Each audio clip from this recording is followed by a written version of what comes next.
Let's pray. Almighty God, who in your wisdom and goodness have appointed the offices of leaders and county assemblies for the welfare of society and the just government, we beseech you to behold with your abundant favor as your servants, whom you've been pleased to call the performance of your trust in this republic. Let your blessings descend upon us here assembled, and grant that we treat and consider all matters that come under our division, in so just and faithful a manner as to promote your honor and glory, pass the peace, prosperity, welfare of our country, of those whose interest let our church.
Kindly take us through the order of the day, Clerk.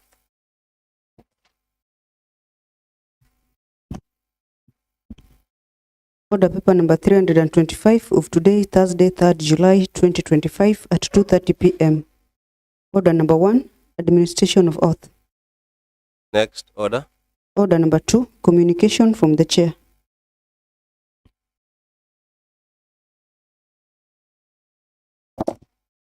Honorable members, I have two communications to make. Number one, I have received information from the executive, and to be specific, the county executive committee member for education, the CC member John Awete, through the county secretary, regarding the disbursement of bursaries, the scholarship funds for the year 2024-2025. It has come to their attention that the fund elapsed in the middle of the financial year 2024-2025. Therefore, the controller of budget was not able to approve the request. Now, the requirement is that the county cabinet is supposed to meet to make a resolution on the extension of the fund to the financial year 2025-2026. That will require the approval of the assembly, and I've been informed that the county cabinet shall be sitting probably tomorrow, and therefore, if the adjournment motion will be approved, then you may be called for a special sitting to resolve on the extension of the life of the scholarship fund, the 2024-2025 financial year. Number two, I have got a summary of the business before committees as at Thursday, 3rd July 2025. I will read, starting with the committee of Pick Park, led by Honorable Kennedy Ouko as the chairperson. There's a report on consideration of the Auditor General's report on the Kisumu County Revenue Fund for the year ended 30th June 2022. The report was submitted on 24th of May 2023. Was supposed to be reported back to the House in 21 days, whose due date was 14th of June 2023, pending to date. There's a report on the consideration of the Auditor General's report on the examination and audit of Kisumu County Lakefront Development Corporation for the year ended 30th June 2022, submitted on 10th August 2023. It's due or pending from 31st August 2023. The report on the examination of the Auditor General's report on Kisumu County Emergency Fund for the year ended 30th June 2023, submitted on 16th May 2024, and is pending since 13th of June 2024. Report on the examination of the Auditor General's report on receiver of revenue settlement for the year ended 30th June 2023, submitted on 16th May 2024. Also, report on the examination of the Auditor General on the County Government of Kisumu Revenue Fund for the year ended 30th June 2023, submitted again on the same date, 16th May 2024. Report on the examination of Auditor General's report on Gulf Water Services Company Limited for the year ended 30th June 2023, submitted on the same date, 16th May 2024. Report on the examination of Nyanas Water and Sanitation Company by auditor for the year ended 30th June 2023. Same date, 16th May 2024. That's the date it was submitted. And finally, the report on the examination of the report of the Auditor General on the Kisumu County COVID-19 Emergency Response Fund for the year ended 30th June 2023, submitted on the same date, 16th May 2024. And all these reports are pending from 13th of June 2024. Lastly, on the Pick Park, no, not lastly, but there's a report on examination of the report of Auditor General on Kisumu Lakefront Development Corporation for the year ended 30th June 2023, submitted on 4th of September 2024. Due date is 25th October 2024. Report on the examination of the report of Auditor General on Nyangande Sub-County Hospital, Level 4, for the year ended 30th June 2022. The due date is 9th of October 2024. Report on the examination of the report of the Auditor General on Masogo Sub-County, Level 4 Hospital,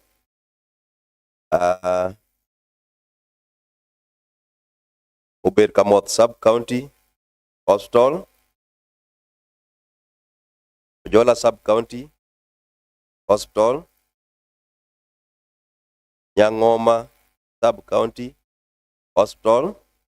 All these reports were completed on 15th of September 2024. Their due date is 9th of October 2024. Then we have report on the Auditor General's report on Nyamarimba Sub-County Level 4 Hospital, submitted on 20th of November 2024. The due date is 11th December 2024. Then we have the following reports on the examination of the report of Auditor General on Kisumu County Alcoholic Drinks Control Fund for the year ended 30th June 2024. Then Kisumu Executive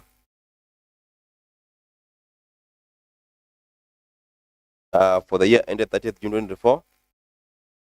Kisumu County Gulf Water Services for the year ended 30th June 2024.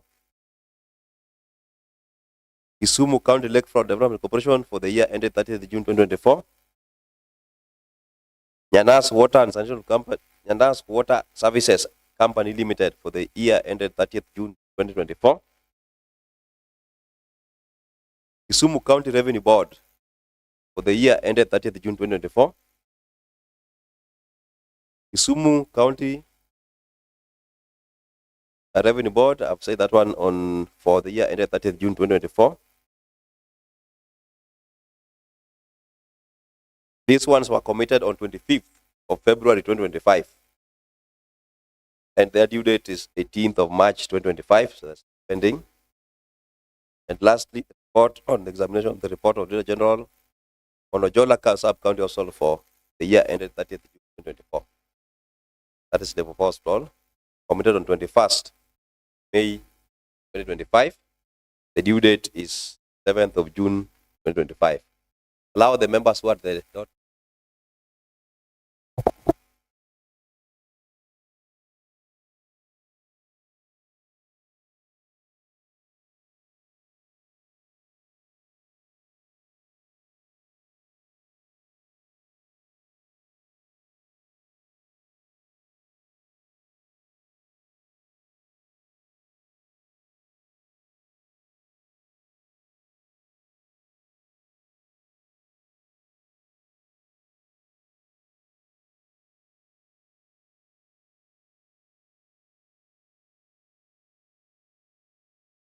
Rebonditi, I'm waiting for you to take your seat.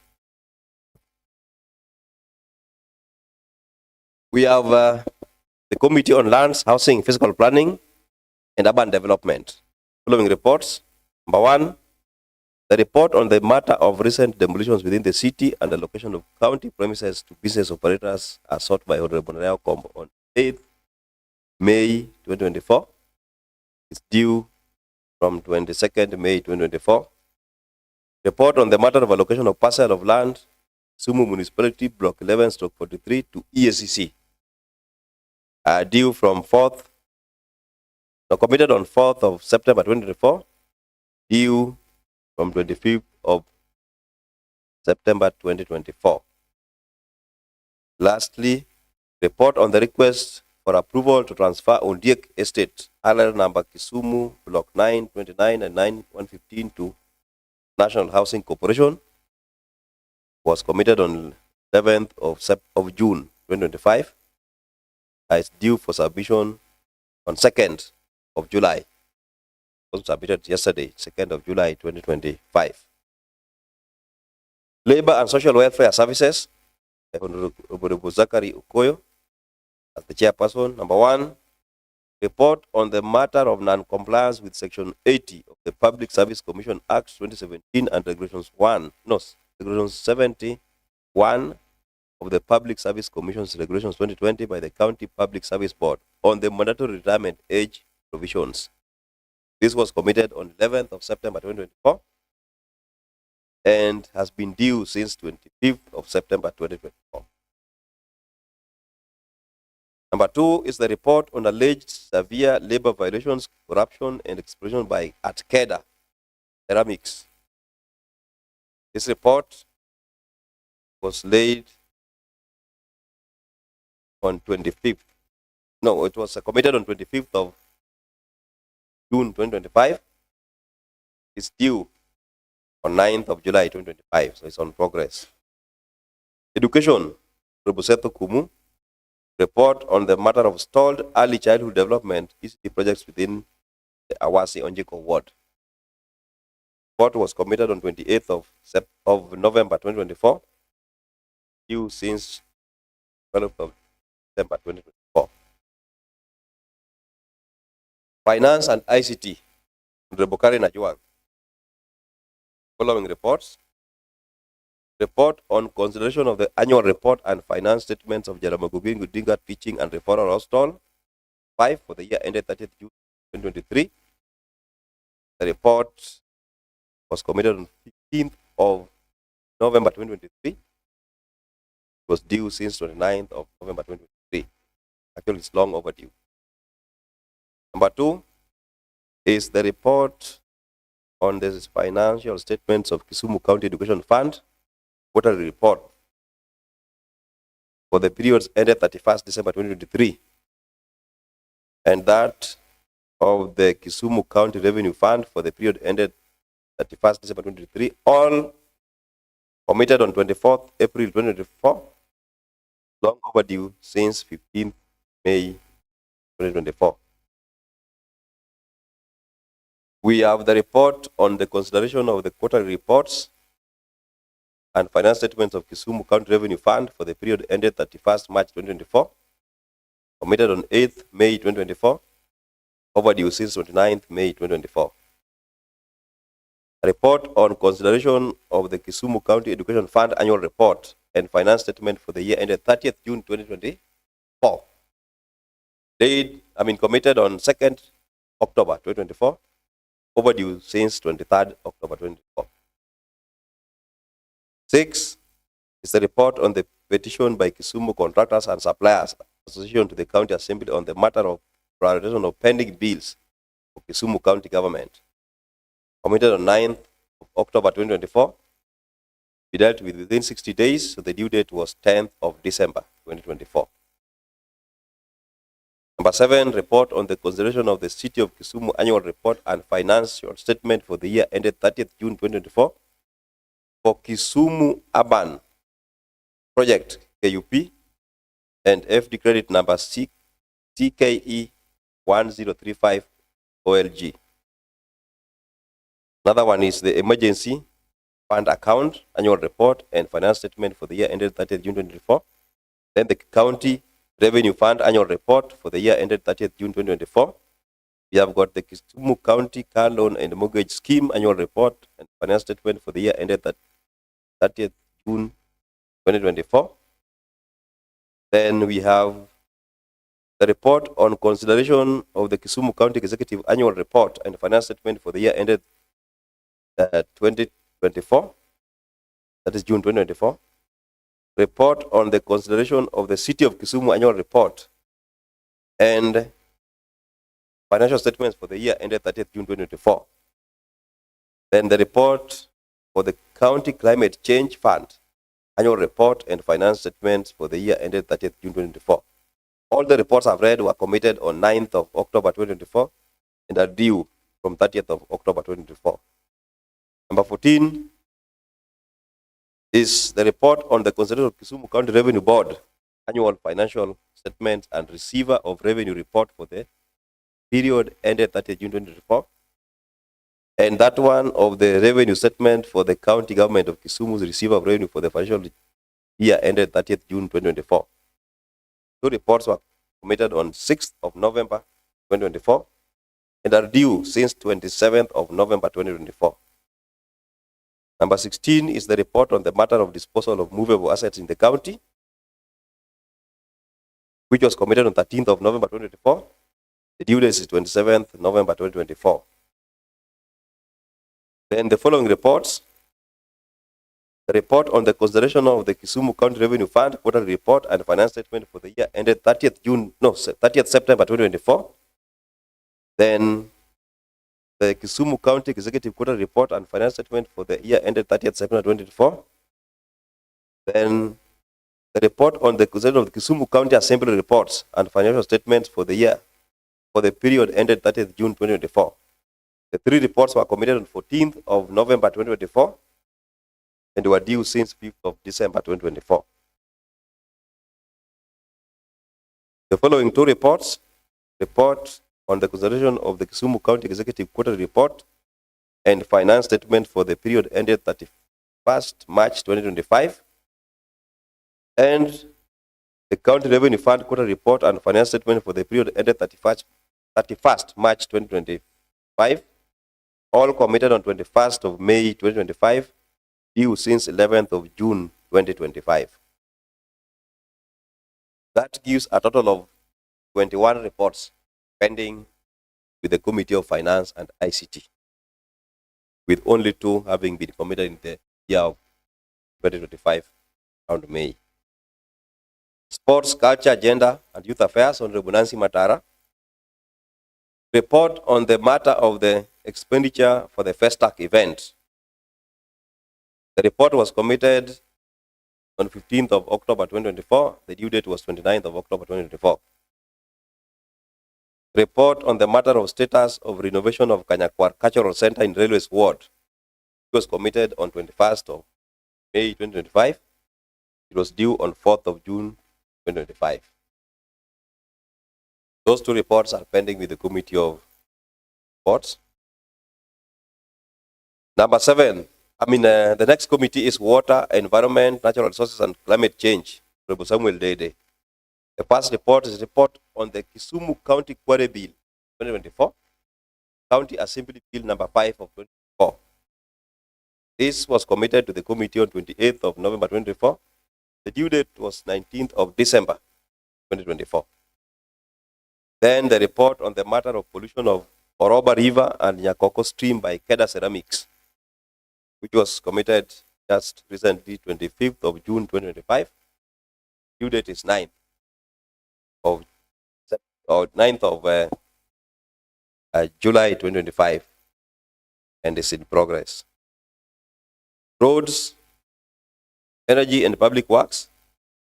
There is a report on the matter of deliberated state of Nkuruma Road and the need for intervention by Kura. I think I saw a letter from County Executive Committee member for roads on this road of Nkuruma, which required intervention by Kura. This report was committed on 14th of May 2025, and the due date was 28th May 2025. Jaila, Commission of Law, Justice, Affairs, Good Governance and Security, Honorable Moses Ochele. Report on the matter of loss of life and injuries caused by quarrying and steel mining in our Senjiko ward. Committed on 22nd May 2024. Due date was 5th of June 2024. Then report regarding the escalating and widespread incidents of insecurity within Kisumu County. It was committed on 7th of November 2024. The due date was 21st November 2024. Then we have the report on the matter of escalating cases of cattle rustling in our Senjiko ward. It was committed on 28th November 2024. Due date was 12th of December 2024. The Committee on Trade, Honorable Alice Wajewa. Report on the operations of Kisumu County Trade Fund. Committed on 25th of June 2025. Due date is 9th of July 2025, so it's on progress. Joint Committee of Trade and the Committee of Water, Honorable Samuel Dede and Alice Wajewa. Report on the matter of the deteriorating state of cleanliness and waste management at the Awasi market. Committed on the 28th of November 2024.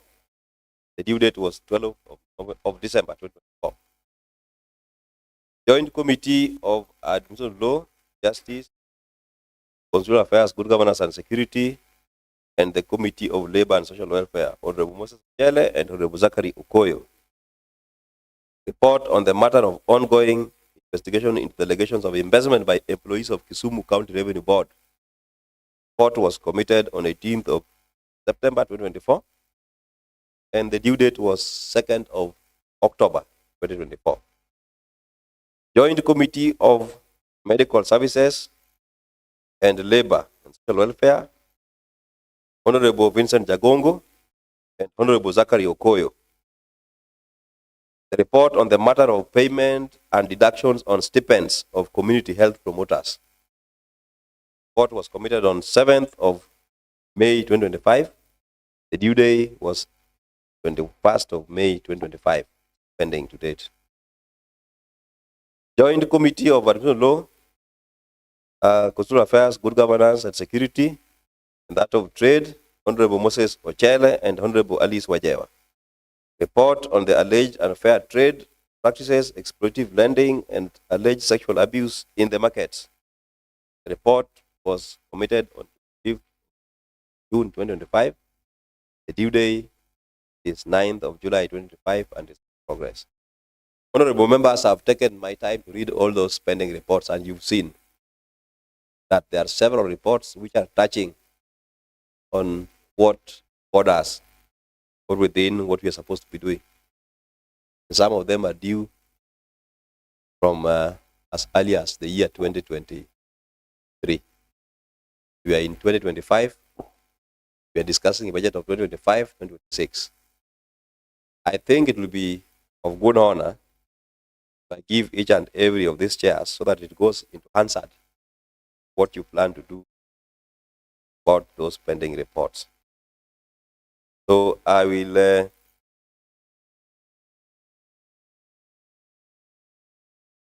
start in the following order. Committee of Pick Park, Honorable Ken Ouko, with a total of you have a total of 29 pending reports. So, Kennedy Ouko, the Vice Chair of the committee. Yes, sir. Honorable. Thank you, Mr. Speaker. Mr. Speaker, you know the problem we ran into as a committee is that during this financial period, we were added a lot of facilities with very limited resources, and we exhausted, depleted our resources quite sometimes, and we made some requests to allow us to go and write some of our reports. But I think we have taken it as a challenge, and we are promising this House that as a committee, we are going to pull up our socks and try to be the best in terms of meeting our obligations and deadlines in time. Otherwise, thank you. I don't know if members were convinced with that statement by the Vice Chair of the committee.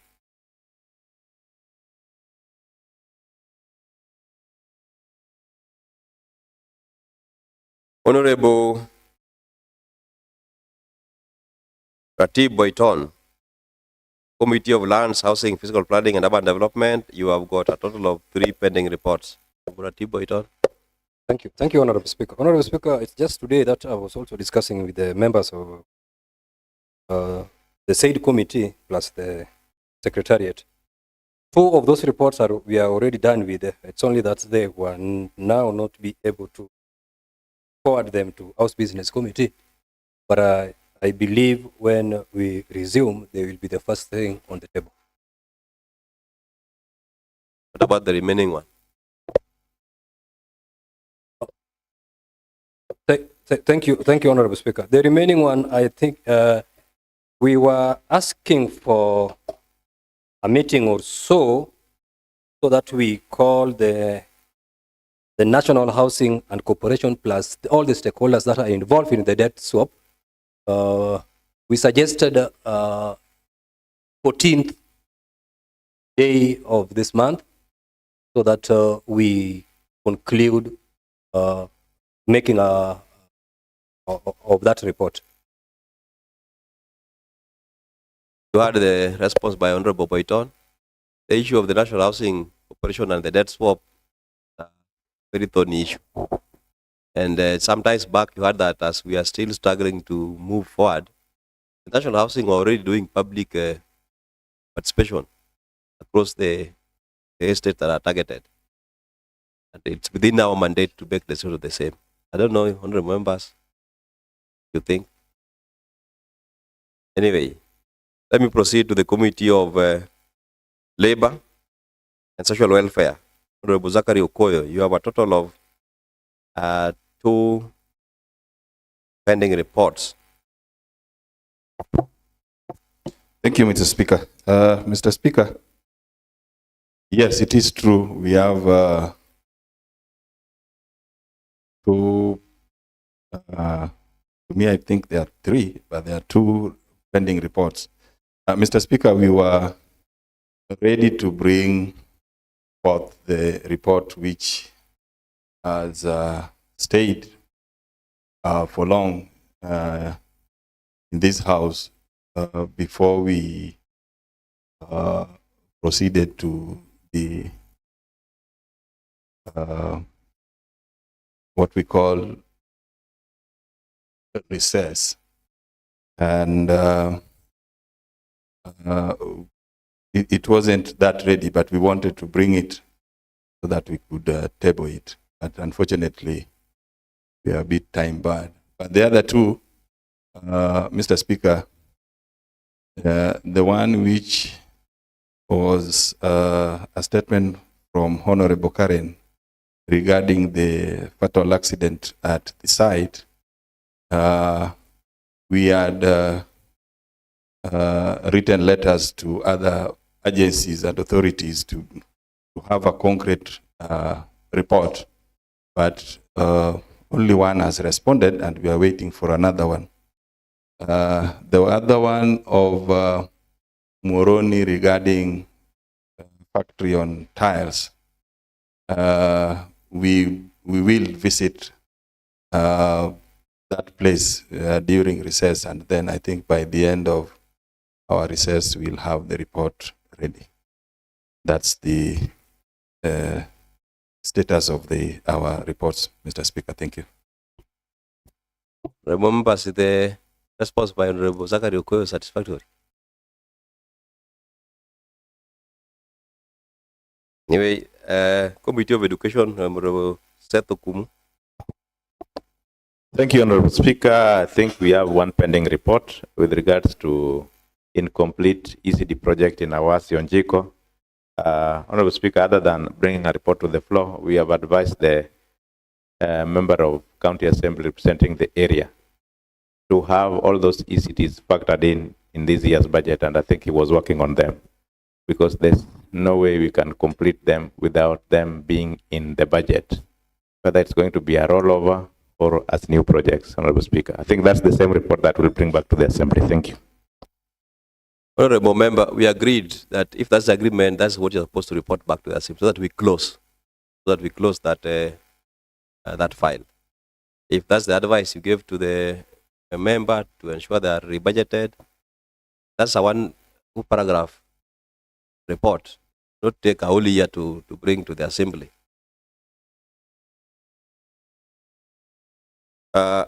Finance and ICT, Honorable Karen, you have got a total of 21 pending project reports.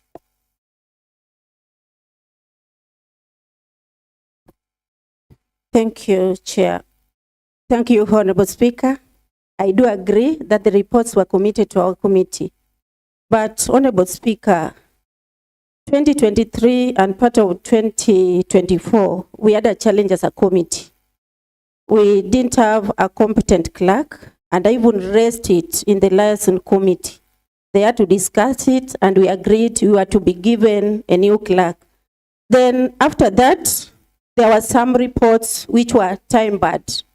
We thought even if we bring them to this honorable house, they won't add value because it was already overtaken by events, as the audit report was already out and the Committee on Peak and Park was working on them. Again, there are 3 reports which we combined, and they are still appearing there. Maybe my clerk and clerk on lesson committee will sit down and sort it out. Thank you. Same note, if you feel like some reports have been overtaken by events, I think it's the same thing that you report to the House. The following reports were committed to my committee. However, by resolution of the committee, we feel that we are not going to proceed with them because of 1, 2, 3, 4, 5. And you allow the House to agree with you or disagree, and we close the files. What you have said is just 2 lines, which you can take just 1 minute, and you've done. Bring to the House so that we close the file. Rather than it's appearing on the tracker, the tracker is showing that those projects, those reports are pending as early as 2023. The Committee of Water and Environment, Samuel Dede.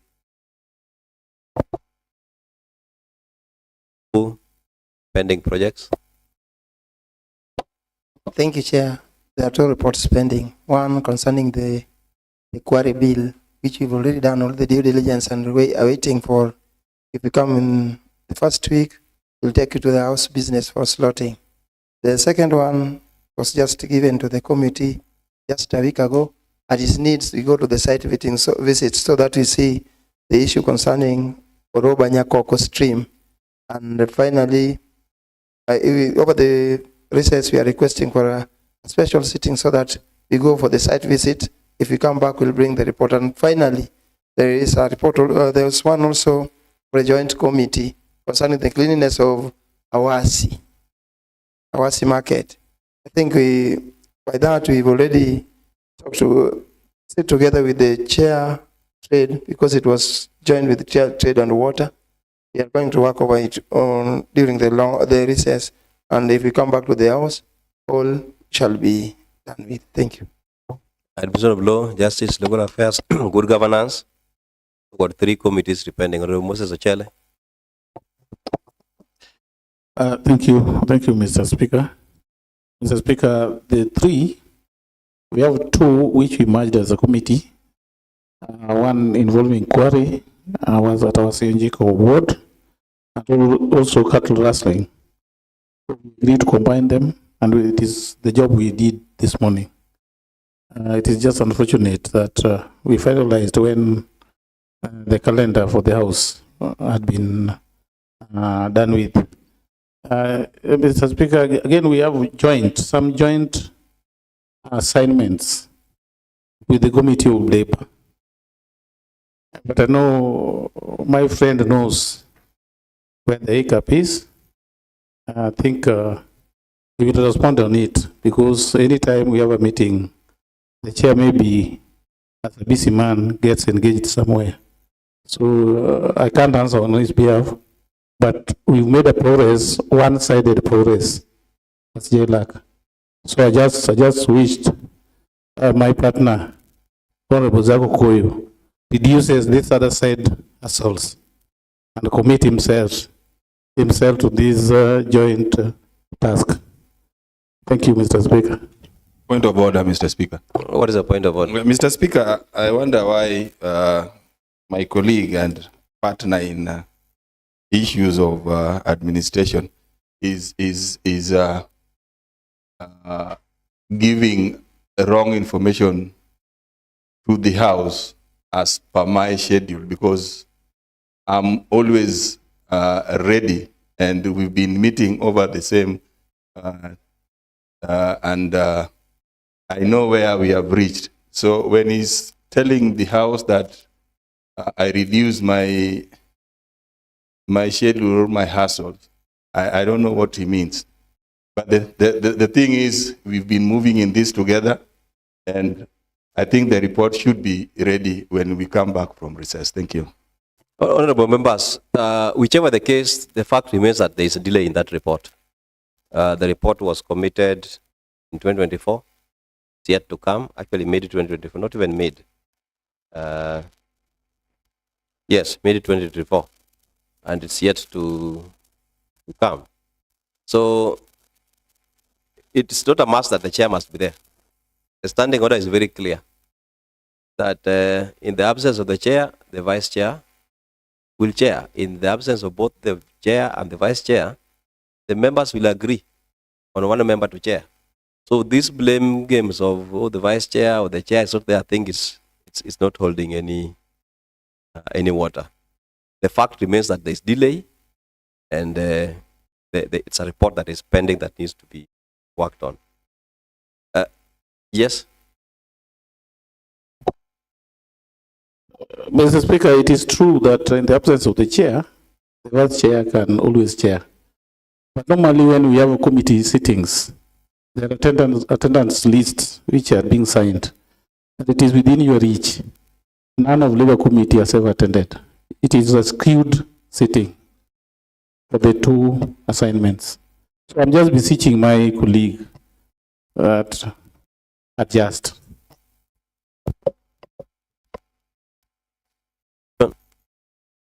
Honorable Alice Wajewa, though this one is in progress, it was just committed. It's due on 9th of July. Yeah, thank you, Mr. Speaker. Just as you have said, this other one is still in progress, and we are promising that we will give the report after the recess. There is another report, a joint report with the Committee of Water. We are going to visit Awasi Market during the recess period, and after the recess, we are going to bring the report to the House. Thank you so much. I was just wondering loudly that a report that was committed to the Joint Committee of Water and Trade on the 28th of November 2024, and we are in July 2025. I've just seen a request by the the Honorable Chair for Water, Honorable Dede, that you want to do a site visit. It takes a year to draft a letter requesting for site visit. That's what is amusing me. That from November 2024, it is today that I met a request on my table that you want to go and visit the site. A whole year plus. Honorable Moses Ochele and Honorable Zachary Okoyo, I think this is the report you are talking about, the one for allegations of investment by employees of Kisumu County Revenue Board. I believe that's what you are referring to. You know, the matter on source revenue has been a debate from April, a very serious one on budget estimates. And the answer is lying here. There is nobody. In fact, I was surprised that I had one time Honorable Zachary Okoye was also amused on the issue of on-source revenue, together with Honorable Chele. And the matter is lying in their committee that they're supposed to give reply to the House. Honorable Jagongo and Honorable Zachary Okoye, the report, joint report on the matter of payment and deduction on stipends by the community health promoters. Honorable Jagongo, Honorable Zachary Okoye. Thank you, Mr. Speaker. I can see Honorable Jagongo is not around, but Mr. Speaker, we had agreement that we'll be working on the report so that if we are back from recess, we can bring it as well to the House. Thank you. Honorable members, I have got a very long list of legislative frameworks that have been passed in this House that requires regulations. The Committee of Delegated Legislation, not a single report in the House. Honorable, I saw the Vice Chair of, no, I'm seeing Honorable Abed is in the House. What is the way forward? You can see members are clapping for you for being in the House.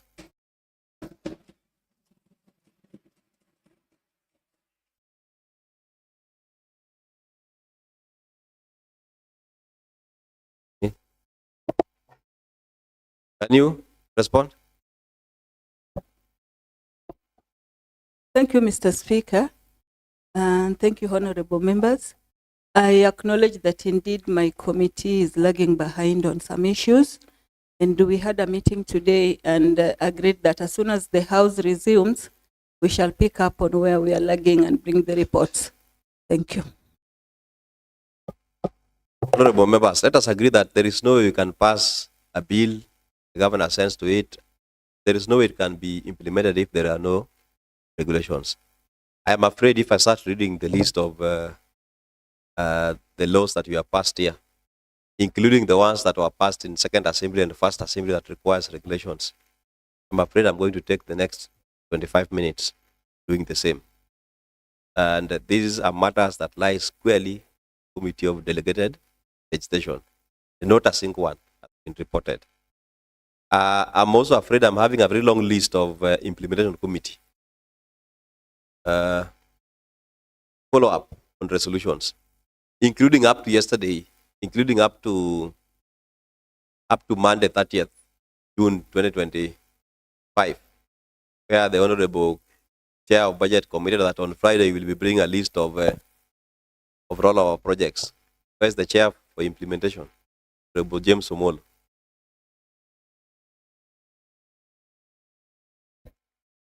The Vice Chair? Any member of the committee? Mr. Speaker, I'm the third chair. Thank you, Mr. Speaker. Mr. Speaker, I just talked to Honorable Omolo a few hours ago. He's somewhere in the hospital. But he passed by the hospital. Did he? Members, I only gave Honorable Nyao. Yes, thank you. Thank you for your protection, Mr. Speaker. Mr. Speaker, we are aware of the... What is it? Mr. Speaker, Honorable Tom Nyaoke is known to be chief priest in this house. And if today the chief priest stand before honorable members and lie under oath, on oath and camera, I think he should go back and step out of the pulpit. Thank you.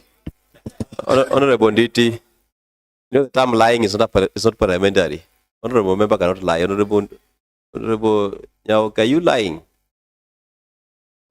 Thank you, Mr. Speaker. That is his own opinion, and we can't deny him such kind of a privilege to have such opinion. Mr. Speaker, thank you. Let me proceed. What is it, Honorable Mildred? Mr. Speaker, I've been said by our Honorable Chair, Ojemo. I don't know how many people he has sent from the same committee. I'm not aware of what Honorable Nyauke is saying. Can you tell us what he has sent you to say? Yes. Hon Speaker, I managed to talk to Honorable Jemo during the lunch hour. When Honorable Jemo, when we had our meeting, I was the one who chaired the meeting. We were with Honorable Ann and Honorable Lawino. Honorable Nyauke was not in the meeting, and we agreed that we will, through our clerk, will write a letter to your office so that we are given time during the recess that we can do the pending work. Thank you. My concern is that the list is so, I'm giving you Honorable Nyauke. My concern is the list is so long, it will take me 40 minutes to exhaust the list. Because each and every resolution done in the House must be followed by the Committee of Implementation. So I'm really worried because some questions comes and yet we have the answers with us. Honorable Nyauke, what is it? Mr. Speaker, it is good to be on record that what my colleague, Honorable, has talked about is okay. The problem is, James called me and he called, which is also okay.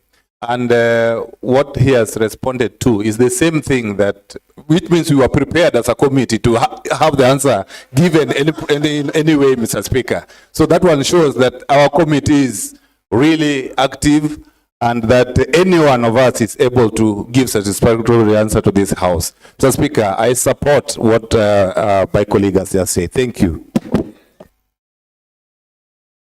Honorable members, on my desk, I received a request by the chairperson of committee chairs, that's the liaison committee, requesting for a special sitting.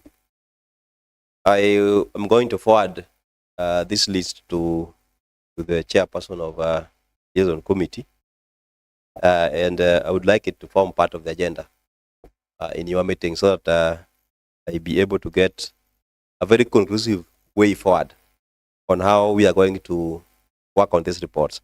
How I wish that when we resume from the short recess, we start on a new page without any pending report. Like we have said, there are some reports that requires 1 minute to write. Some requires 1 line, some requires 1 paragraph. I don't know why they're taking long. So that those reports must come, and the members must agree that there is resolution of the committee makes sense. So, the Honorable Deputy Speaker, as the chair of the liaison committee, I will forward the list, and I want to request that it form part of the discussion, and we have a conclusive way forward on dealing with those pending reports. Next order. Order number 3, messages. Next order. Order number 4, petitions. Next order. Order number 5, papers. Next order.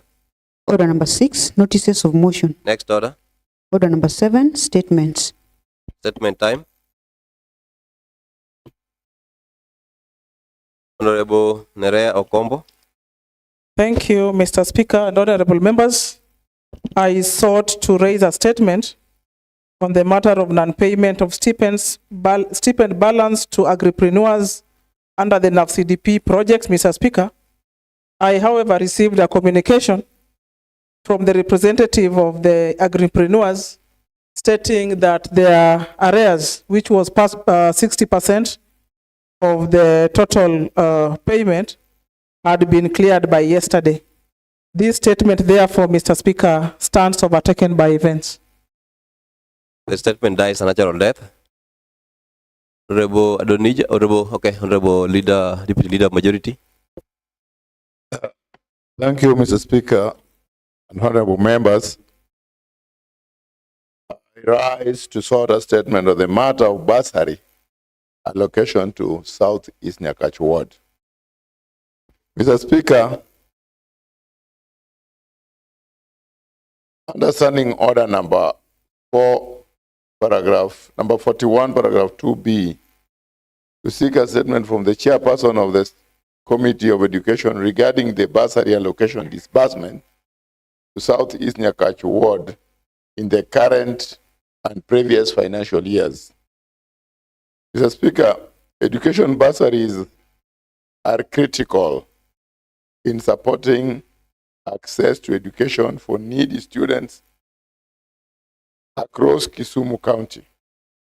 It is imperative that there is transparency, accountability, and equity in the distribution of these funds to ensure they reach the intended beneficiaries, Mr. Speaker. Specifically, I seek clarification on the following. Aware that each ward has a allocation of 1.1 million, I'm asking how much money was disbursed in the subsequent years, 2022, 2023, and 2023, 2024. 2, which schools received bursaries disbursement from the allocation for Southeast Nyakach Ward? Number 3, has there been any balances? If any, where is it?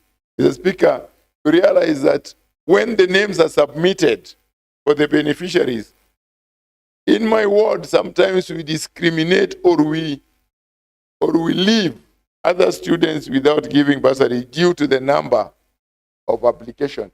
Then, when the disbursement is done, we get to know that a certain number of students did not benefit, and there is balance of that money, which is supposed to be plowed back to the ward so that the remaining students can benefit. But this money normally is not given back. I played a fool of myself when I went to plead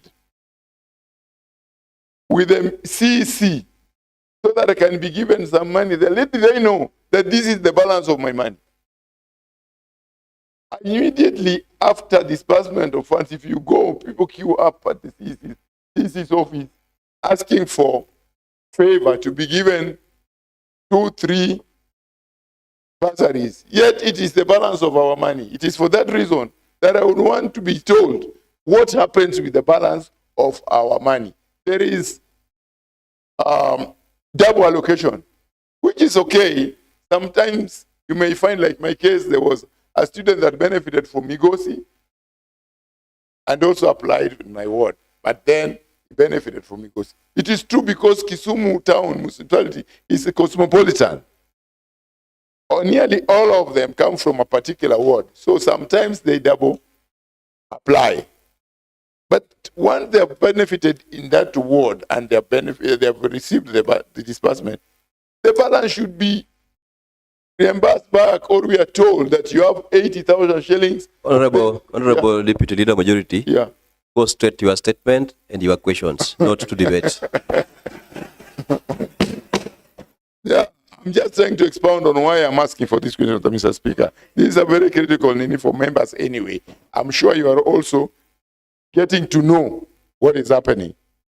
I therefore ask, Mr. Speaker, were there any cases of double allocation or omission, and how were they addressed?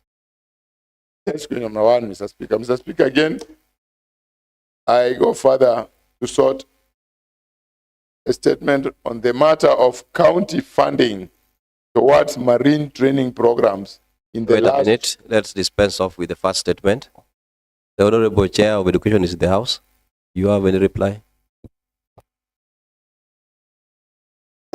Thank you, Chair.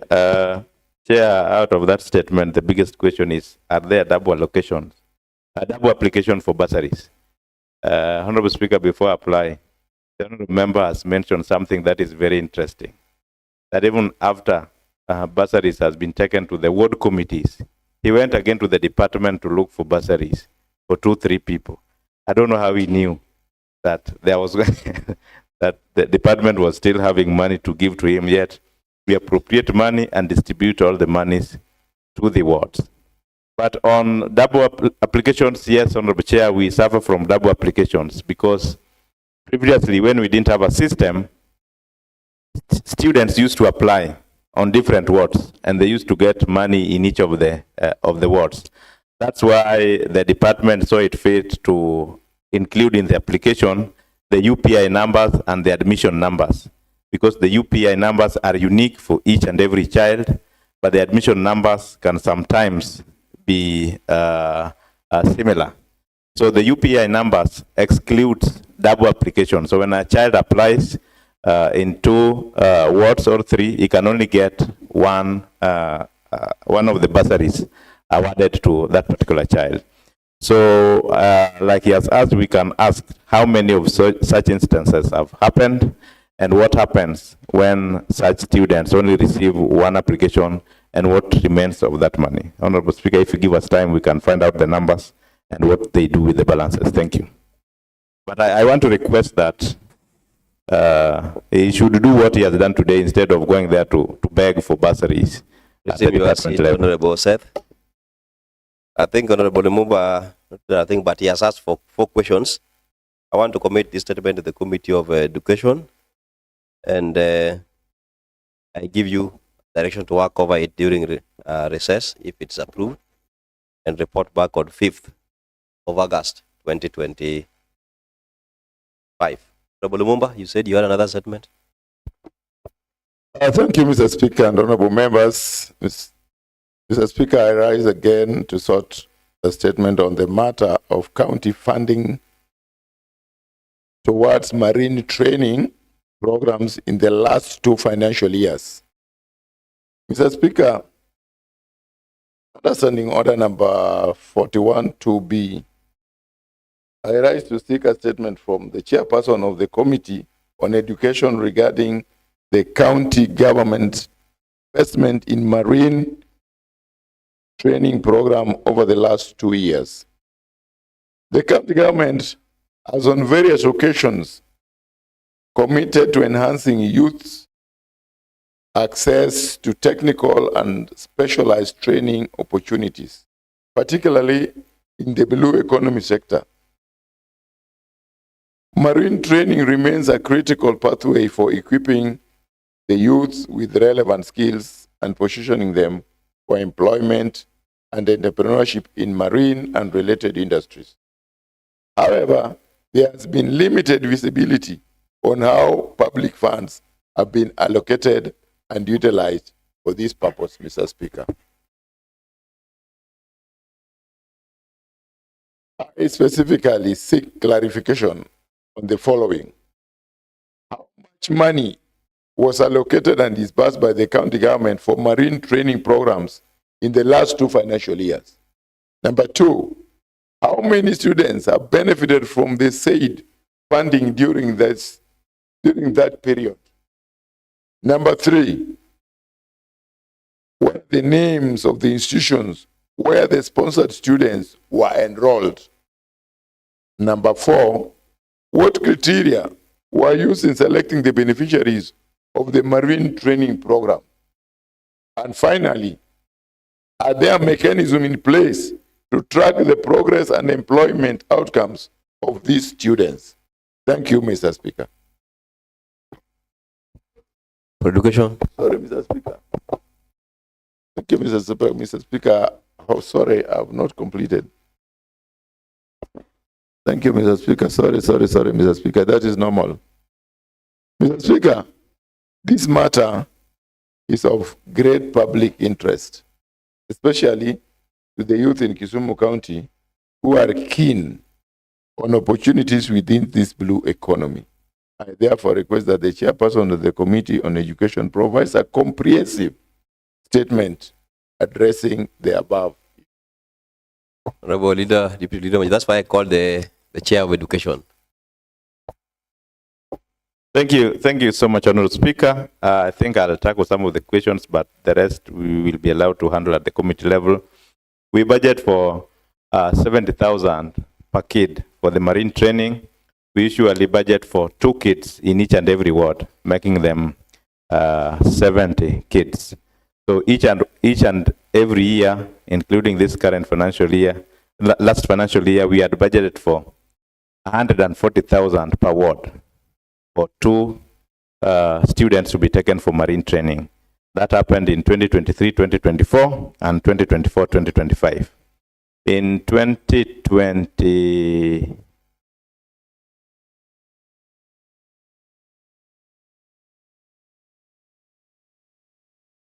in 2023-2024, I think the honourable members agreed that because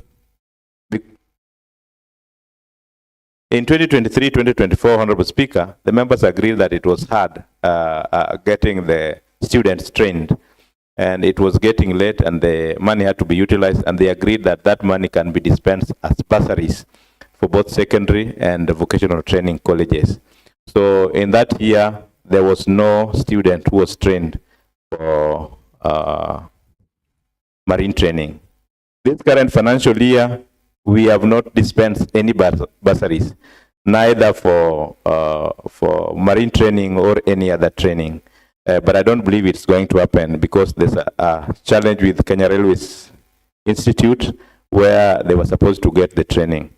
So in the year 2022-2023, 140,000 per ward, which was budgeted for the marine students, I think from guidance from the department, they had agreed to continue with the students who had been picked in 2021-2022 because they realized that the training they had gotten was not enough for them to graduate as coxswain.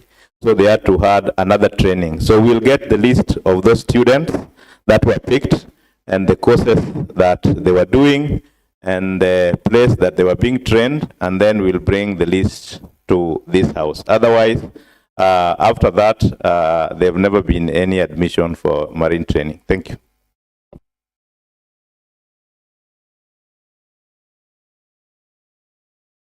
Members, I want to commit this statement equally to the Committee of Education, and because it's almost similar to the first statement, you can work on them alongside each other and report back the same date, 5th August 2025. I saw Honorable Adonija Odari on his feet. Yeah, proceed. Thank you, Honorable Speaker. I rise pursuant to Standing Order number 41, 2B, to request a statement from the Chairperson of the Sectoral Committee on Trade, Tourism Industry and Marketing, Sport, Culture, Gender and Youth Affairs, Infrastructure, Energy and Public Works, and the Select Committee of the Public Accounts and Investment regarding the construction development status of Moi Stadium, a flagship project that has attracted significant public interest and concern due to its prolonged delay. Despite consistent budgetary allocation across departments since the financial year 2017-2018. Honorable Speaker, His Excellency the President recently made a public assurance that the national government is committed to completing Moi Stadium. While this commitment is greatly welcomed, it is important for this House and the public to understand the progress made by the county government thus far, given the resources already committed toward the same over the last financial year. In light of the foregoing, and in furtherance of the principle of public accountability, financial probity, and legislative oversight, I request that the chairperson provide the following information for consideration by this honorable house. A complete and exhaustive list of contractors, subcontractors, and consultants engaged in the Moi Stadium project since year 2017-2018, including all phases of development. Such list should detail, number one, the prices, scope of work, service, or consultancy rendered by each entity. Number two, the corresponding contract amount and any variation thereto for each engagement. Number three, a comprehensive performance evaluation for each engaged entity, detailing any instance of delay, non-performance, or breach of contractual obligation, together with the specific reason attributed thereto. Number four, all remedial action, including but not limited to imposition of liquidated damages, contract termination, or legal proceeding undertaken in response to identify non-performance or contractual breaches. B, a reconciliation demonstrating the specific work completed, deliverable achieved, and physical progress made in direct correlation to every shilling of the public fund expended on the project to date. C, a documentary evidence of the utilization of all allocated public funds can be presented, encompassing without limitation the following authenticated records. Number one, Roman 1 under C,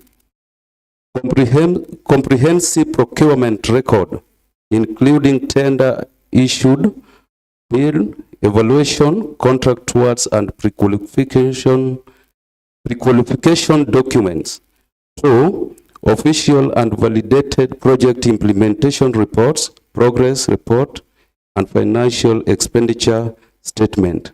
Number three, duly authorized and reconciled payment voucher, invoice, and bank statement pertaining to all project disbursements.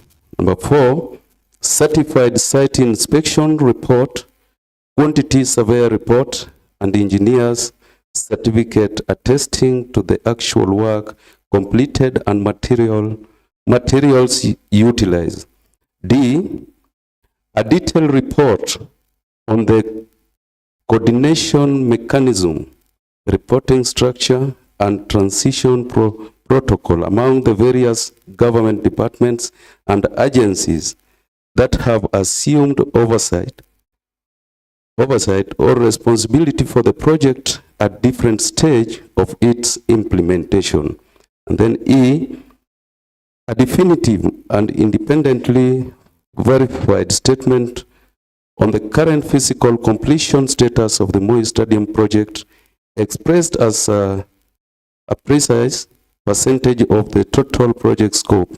I therefore request that the aforementioned chairpersons be obligated to furnish the detail and evidence responses to the issue herein raised expeditiously and comprehensively to enable the House to deliberate on the matter. Thank you, Honorable Speaker. Honorable members, I am biased to think that the question sought by Honorable Adonija Odari would fall in the anchor committee or department, which is Sports, Culture, Agenda, and Youth Affairs. As the committees like infrastructure are just enabling committee or enabling department. So I want to be biased and ask that the Committee of Sports, Culture, Gender, Youth Affairs, where the stadium is domiciled, be responsible for these questions. And if they need to seek for opinion from the other mentioned departments, it will be at their will. So maybe let me give the chair of sports, culture, gender, and youth affairs. For the vice chair, member of the committee. Yes, Honorable Badega. Thank you, Mr. Speaker. We can be given time to respond on the same. Oh. Honorable members, you have noticed that the statement by Honorable Adonija is very detailed and very specific on what is required. And that one makes it even easier to work on it. So 21 days, but because 21 days will still be on recess if the House approves our recess. So 5th of August 2025, the Committee of Sports, Culture, Gender and Youth Affairs should report back to the House regarding this statement. I hope the implementation committee is following on the same, because next time I will be asking the implementation committee on the status of these resolutions before I ask the chair. Next, Honorable Dari. Thank you, Honorable Speaker.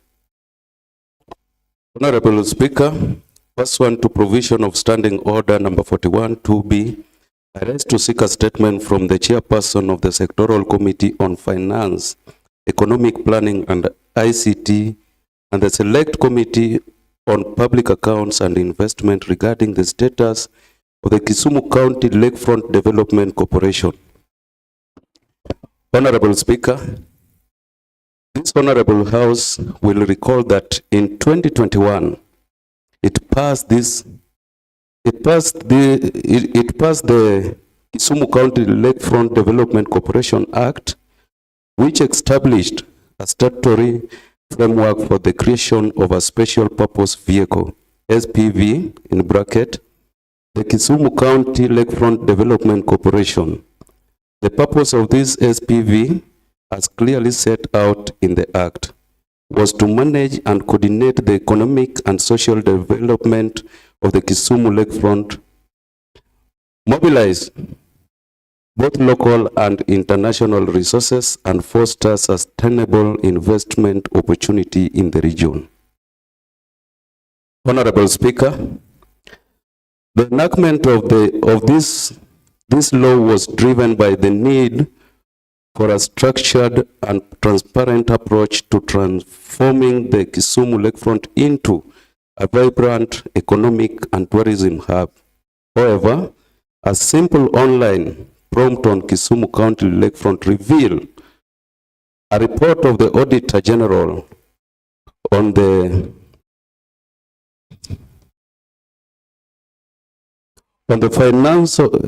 financial statement for the year 2023-2024, which paints deeply concerning pictures that calls into question the legal standing, operational integrity, and financial probity of the entity purporting to undertake this function. In the report, the Auditor General issued a disclaimer of opinion in audit report, signaling the absence of sufficient and appropriate documentation to support the corporation financial statement. The audit report finds as follows. Number one, that when the Act stipulates that the corporation shall serve as a PSV, it failed to comprehensively outline the strategy or mechanism through which it will mobilize resources, execute development plans, or manage the region economic, thus creating legal and operational vacuum.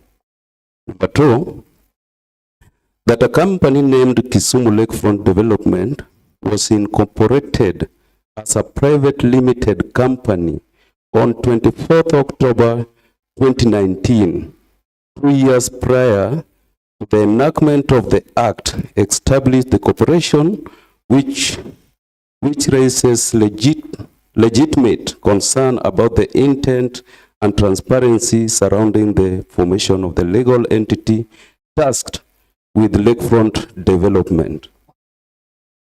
Number 3, that the 10% shareholding ownership was undisclosed and no share certificate were available for audit scrutiny, casting doubt on the legitimacy and public accountability of the shareholders involved. Number 4, that a search conducted by Auditor General through the business registration service number 11th March 2024 found no record of a corporation by the name Kisumu County Lakefront Development Corporation. Instead, only the private entity Kisumu Lakefront Development Limited appears to legally exist with a declared 100 million shares. Number 5, that despite being a private entity, Kisumu Lakefront Development Limited has been receiving public funds from the county government without clear evident clarification the link between the private company and the statutory corporation envisioned in the Act. Number 6, that the memorandum and the articles of association, which forms the legal foundation of any corporation entity. Number 6, that the memorandum and article of association, which form the legal foundation of any corporate entity, were not made available for auditors, which raise further questions in transparency and impeded verification of the company's purposes and compliance with the law. Honorable Speaker, these revelations are not merely technical anomalies. They strike at the very heart of public accountability, lawful governance, and prudent use of public resources. As such, I respectfully request that the chairperson of the two committees provide this assembly with detailed and comprehensive report addressing number 1, provide proof of existence of the Kisumu County Lakefront Development Corporation. This should include certificate of incorporation, stroke establishment, registration, documents, and board resolution from the corporation board meeting. Number 2, detailed clarification on the state and place of the Kisumu County Lakefront Development Corporation as a legal entity envisaged by the Kisumu County Lakefront Corporation Act 2021 in the wake of the already existing private limited company established 2 years before enactment of the Act. Number 3, the legal and operational relationship between Kisumu Lakefront Development Limited, in bracket, the private entity, and the Kisumu County Lakefront Development Corporation created under the Act. Number 4, provide the detailed reason why the county government of Kisumu has been appropriating public funds to a private limited company. Number 5, the total amount of public money that the county government of Kisumu has appropriated to the private company since its incorporation, with a detailed breakdown of how those funds have been utilized. This should include all supporting documentation, including payments, vouchers, procurement records, and project report. Number 6, detailed information on who are the shareholders of Kisumu Lakefront Development Limited, clarifying the entity or individual holding the undisclosed 10% stake and provide the share certificate. Number 7, table the memorandum and article of association of a private company and any other foundational documents, including evidence of board appointment and shareholders agreement. Number 8, whether the Kisumu Lakefront Development Limited currently implementing any programs or activities aligned with the objectives of the Kisumu County Lakefront Development Corporation Act 2021. If yes, provide details of such an initiative, their scope, budget, and impact. Number 9, provide the current status of operations of the Kisumu County Lakefront Development Corporation in terms of staffing, leadership structure, projects, executions, and governance. Honorable Speaker, this matter goes beyond the procedural. It is a test of this assembly commitment to its oversight role and to protecting public interest and the county resources. I urge the chairperson to treat this matter with the urgency, depth, and seriousness it deserves and to table a report at the earliest opportunity. Thank you, Honorable Speaker. Honorable Speaker, before I sit, I just want to, if you allow me, I want to say something. Honorable Speaker, I think it was on 30th when we were passing a budget here. I told you, or I told the honorable members that if we are not serious, one day, one time, we will appropriate money for a public entity, private entity, or private company. And that is what has happened. And from where you seated, I have the evidence to show that even though the public participation was done, the report was brought back to the assembly. Honorable members discussed it. They debated on it. And there are some areas, they sent the technical teams who are sent from the assembly. After that, the bill was passed in this assembly. So, honorable members, and before I sit down, we were looking for 50 million for projects. We were denied.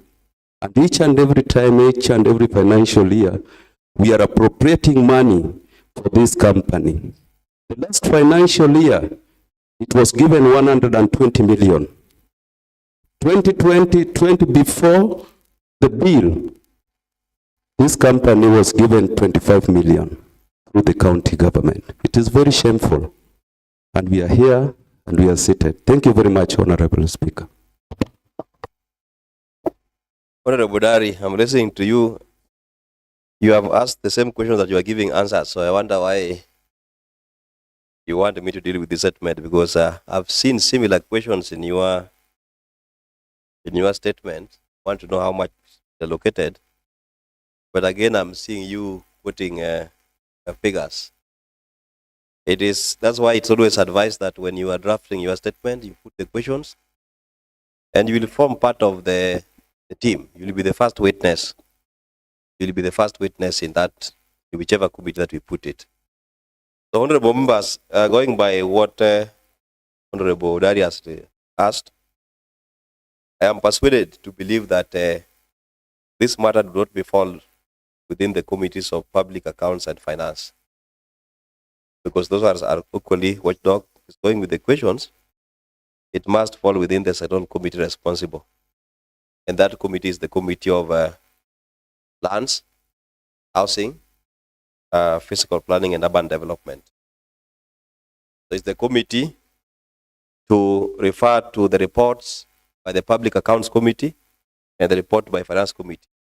In my earlier communication, the second audit report that is pending with the PICPAC is the 2022 Auditor General's Report on Lakefront Development Corporation. There is also the 2023 and all the financial statements for the lakefront. And that's why I always say that if you have been given mandate to be in a committee of, say, finance, please take your time, ask for questions, and if those ones were dealt with earlier, I'm sure this statement will not be here. So I want to give Honorable Boyton a chance, if you have anything to say, or if somebody has contrary opinion on what I'm seeing. I'm biased to think that this one should go to the Committee of Lands, Urban Planning, and Housing, because that's why Lakefront is domiciled. Honorable Boyton. Thank you, Honorable Speaker. Honorable Speaker, this statement is very pregnant. This statement needs a lot of and a thorough investigation that this committee needs to work on as fast and as soon as possible, so that a comprehensive report detailing all the questions that have been asked in this statement be given to this. We will work on it, Honorable Speaker. Thank you. Honorable Boyton and the Lands Committee, we have a lot of time to work on this. And I want to give you up to the 12th of August 2025 to work on this. And don't remember, when we give an assignment to a committee, a report is a report, whether it's positive or negative. If you ask for information you're not given, please put it and do your recommendation. Then the House will make a judgment on what the next course of action will be. Do not wait that we look for the report in the name of having requested for information and the information has not come. If it hasn't come, that's what you report. We requested for this and it didn't come. So this is our way forward. So 12th of August 2025, and please take note. I hope the implementing committee will be helping me to track this. Still statement time.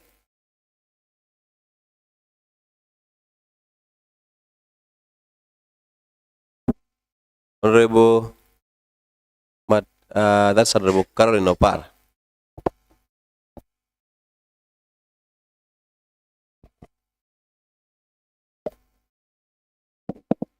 Thank you, Mr. Speaker and honorable members. I arise to request a statement on the deplorable sanitation facility at Kianja ECD Center. Honorable Speaker, pursuant to Standing Order number 41-2C, I arise to request a statement from the chairperson of the Committee of Education, Vocational Training, and Social Services regarding the deplorable state of sanitation facility at Kianja ECD Center. Honorable Speaker, it has come to my attention with great concern that the sanitation unit at Kianja ECD are in a state of severe disrepair. Notable that there exists an open pit that was initially dug for the construction of a pit latrine, but was never completed. This open pit remains exposed and continues to pose a significant danger to the safety and well-being of the young children enrolled at the center. Honorable Speaker, the existence of such hazardous infrastructure within a learning institution is unacceptable and undermines the county government's commitment to providing safe and conducive learning environments for our early learners. The situation not only endangers lives, but also exposes the children to health risk due to poor sanitation and hygiene standards. Honorable Speaker, in the statement, the chairperson should address the following. 1, whether the department is aware of the poor sanitation condition and the existence of the open pit at Kianja ECD. 2, what immediate step the department intends to take to secure the area and avert a potential tragedy. 3, whether there are plans to construct or rehabilitate proper sanitation facilities at the said center. 4, the timeline within which these measures will be implemented to ensure the safety of learners. I thank you, Honorable Speaker.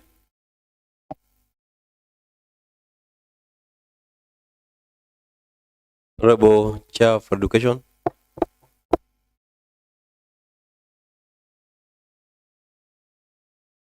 Seth, the Vice Chair.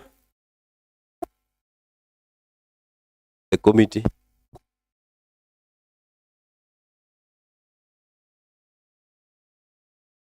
But I'm seeing the Vice Chair is here. Who is the Vice Chair? Is it Honorable Sami? Honorable Abil? Who is the member of the committee? Honorable Sami?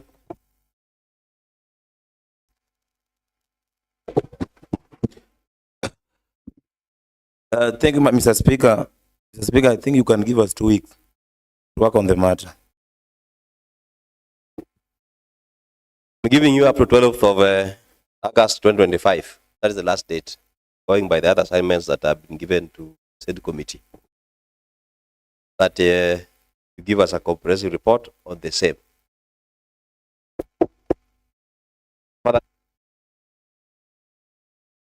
Said the statement hour, but I'm seeing Honorable Nyaoke is on his feet. Honorable Nyaoke. Mr. Speaker, I want to make a personal statement. Mr. Speaker, I've been struggling in this house for quite some time now. The lighting system in this house, I don't know whether my eyes is what is not happening. Now I can't recognize even the members who are present. Sometimes we cannot, I'm sure you are also suffering the same fate, that you are not able to see properly. It is because the lighting in this house, Mr. Speaker, need to be improved. With that few remarks, I request Bill to second. Personal statement doesn't require secondment, Honorable Nyaoke. But that is noted. Next order.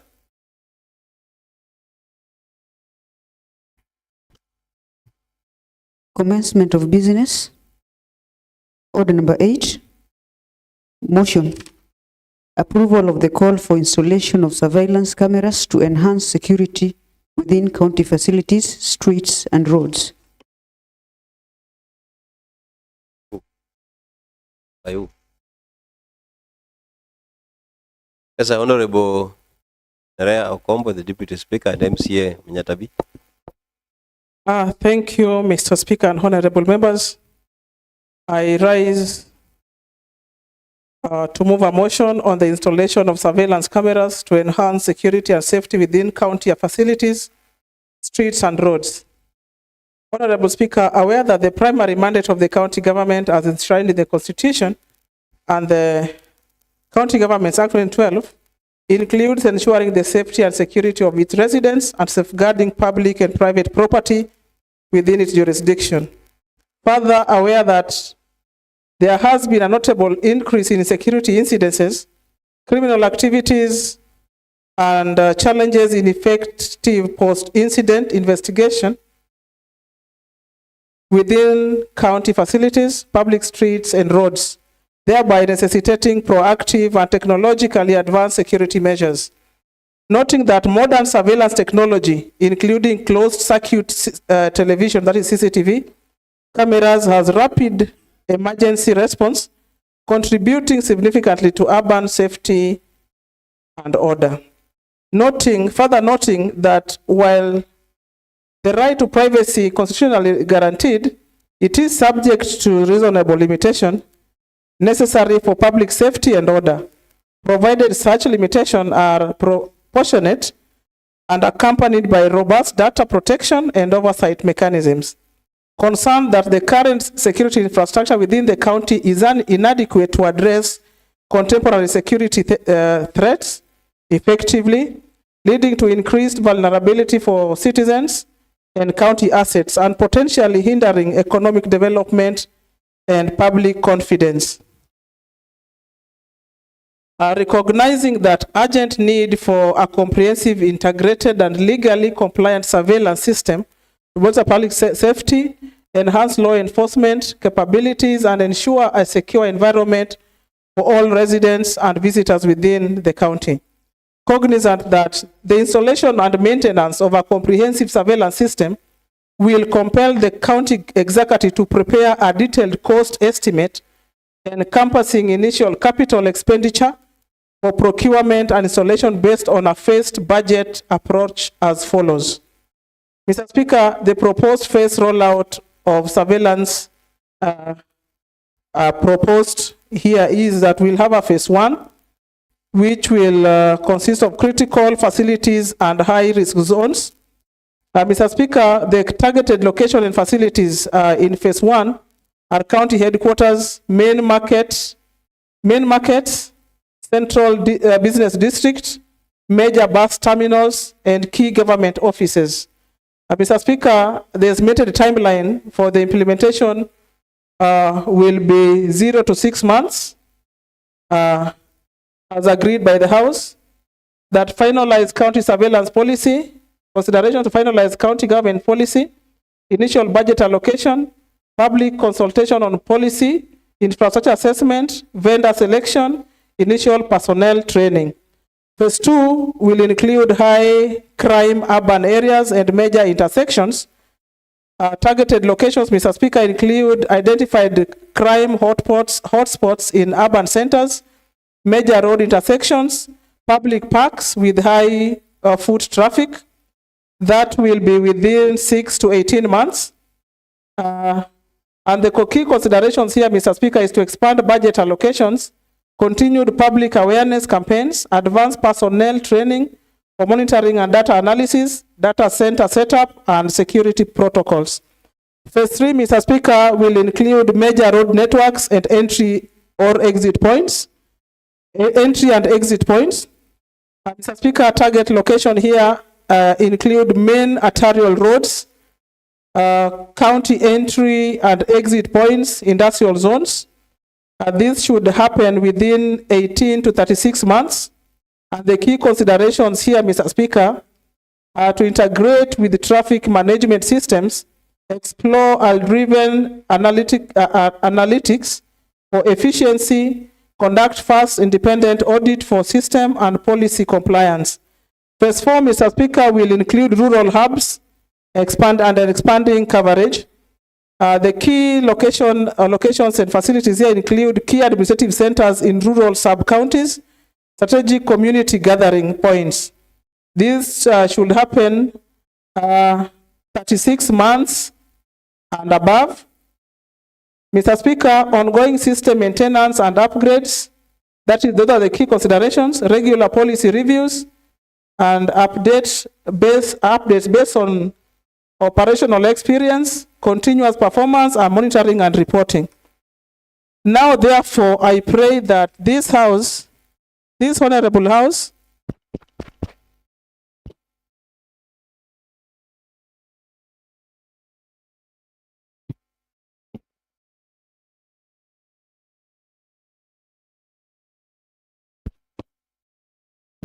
now, therefore, I pray that this Honorable House resolves, number 1, to direct the County Executive and Department of Public Works in consultation with the CC, Member of Finance and Economic Planning, to immediately initiate a feasible study for the strategic installation of surveillance cameras across all county facilities, major streets, and roads within the timelines provided for in the proposed phased rollout.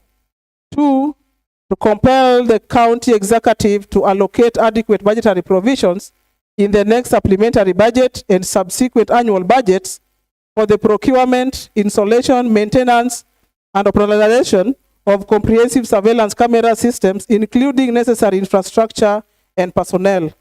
3, mandate the Department of Public Works, JILAC, and ICT in collaboration with the county attorney and county data protection officer, develop and present to this honorable house a comprehensive county surveillance policy within 90 days, outlining clear guidelines on data collection, storage, access, retention, privacy, and privacy safeguards, and accountability mechanisms in strict adherence to national data protection laws and constitutional principles. 4, to urge the county executive to establish a multi-agency task force, including representatives from law enforcement, county administration, and relevant technical departments to oversee the phased implementation of the surveillance system and ensure interagency coordination for effective utilization of the technology. To call upon the county executive to conduct public, that is number 5, to call upon the county executive to conduct public awareness campaigns regarding the public benefits and safeguards of the surveillance system, fostering public trust and cooperation while addressing community concerns. Finally, Mr. Speaker and honorable members, number 6 is to require the county executive to submit quarterly progress reports to the relevant assembly committee on the implementation status, budgetary expenditure, and impact assessments of the surveillance camera system, ensuring continuous oversight and accountability. Mr. Speaker, I'm aware that this motion comes at a point that this House had approved our budget and appropriated for the next financial year. But we know, Mr. Honorable Speaker, that the budget cycle begins officially in August. And Mr. Speaker, from there, the relevant departments can consider prioritizing the request in this motion for execution.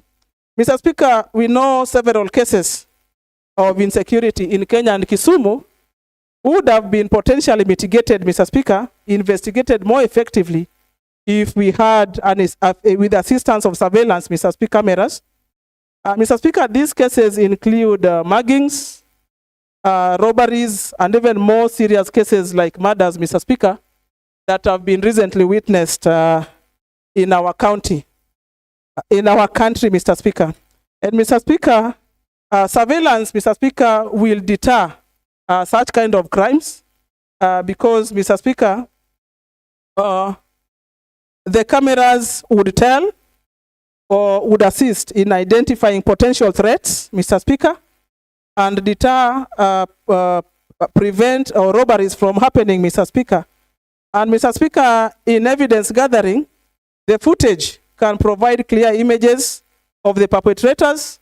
Mr. Speaker, can even show direction where the perpetrators are headed to. And Mr. Speaker, help in the identification and apprehension. Mr. Speaker, surveillance has also helped in investigation, Mr. Speaker, where the footage have been used to reconstruct evidence leading to crime, identification of potential suspects, and even witnesses, Mr. Speaker.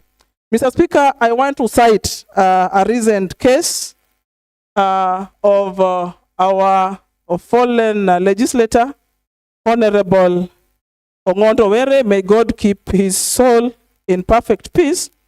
Mr. Speaker, the surveillance helped in identifying the perpetrators, how they started following the legislator, and that helped in identifying, Mr. Speaker, and arresting the suspects, Mr. Speaker. Mr. Speaker, we have a very recent case of Albert Ojwang, who is being laid to rest today, Mr. Speaker. Even though there was a surveillance camera at Central Police Station, Mr. Speaker, we know that it was interfered with, and apprehending the perpetrators, Mr. Speaker, became a little difficult. But if we have a well-working surveillance system, then, Mr. Speaker, as I've said, that the perpetrators will be brought to book very, very soon, because the surveillance will help in investigating the suspects, Mr. Speaker.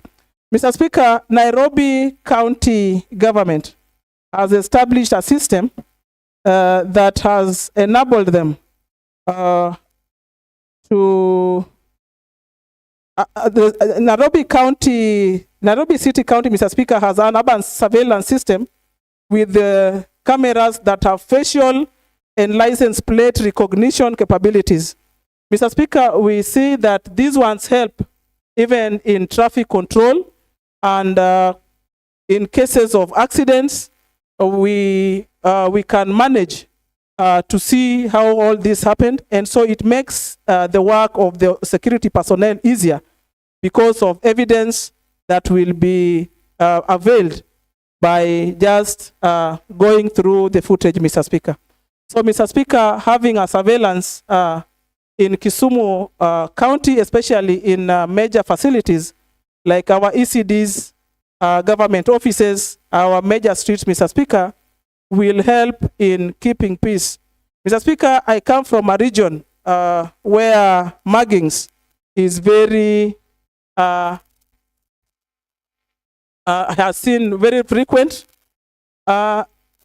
Some few months ago, Mr. Speaker, a number of cases were treated at JOTRH and other hospitals from what we called the effects of DIMBO. Mr. Speaker, DIMBO is an instrument. I think it's a blunt object, Mr. Speaker. It hits you once and you either wake up in heaven or in the hospital, not knowing how you got there. Such cases, Mr. Speaker, have severally been reported, and the perpetrators have gone through because we don't have a way of recognizing who did them, because they do them at night, Mr. Speaker, in streets that are isolated and have no surveillance to help identify these people. Mr. Speaker, a number of cases of accidents have also been reported along Nairobi Road, especially around the Flangover, around Kasagam, and Coptic areas, with cars, motorists hitting and running pedestrians. Mr. Speaker, surveillance will help us identify the plate owners, the car owners, by just identifying the plates of those vehicles, Mr. Speaker.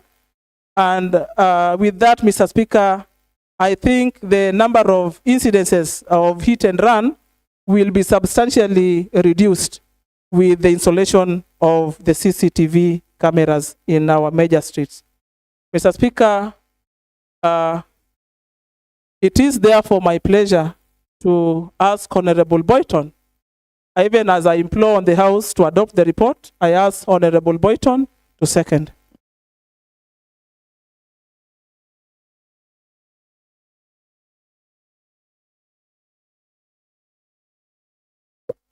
Thank you. Thank you very much, Honorable Speaker. Honorable Speaker, to narrow it down first to Kisumu, which is a city. Kisumu was declared a city in 2001 by the late President Moi.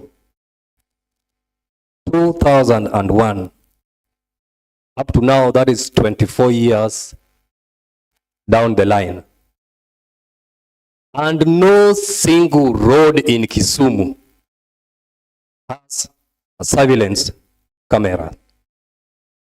Mr. Speaker, this motion has come in time that this Honorable House supports this motion so that the county government of Kisumu would install few surveillance cameras on some of our roads. Let us look at Ugingudinga Street, a very busy street, though at the moment the traffic has gone a little bit down. But this street needs surveillance cameras. Otienoyo, Kwame Nkrumah Road, Kenyatta Highway. These roads really need surveillance cameras, Honorable Speaker. As a matter of fact, As I mentioned, that Kisumu was declared in 2001. This is something that should have already been put in place. Mr. Speaker, let us look at the county offices and premises within the county. None of them have surveillance camera.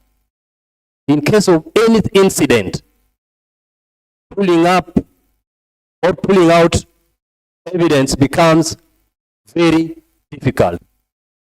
In this time, Honorable Speaker, I believe that we need to install surveillance cameras in our streets and also government premises. I support and I believe, because it is well informed, the motion is well informed, and timeframes are also given. As much as we had already passed the budget, we will still have a supplementary budget where we can factor in maybe a few to start with. Then in the subsequent budgets, we embark on proper installation of CCTVs in our streets and government premises, including county government premises. Honorable Speaker, I support and I believe honorable members of this county assembly will support the motion. Thank you. Honorable members, now that the motion on the installation of surveillance cameras to enhance security and safety within county facilities, streets and roads have been moved by the Honorable Deputy Speaker, Honorable Naraya Okombo, seconded by the Honorable Boyton. As per our standing orders, I want to propose a question. And I propose that the motion installation of surveillance cameras to enhance security and safety within county facilities, streets and roads is open for debate. Honorable Bill Oliver.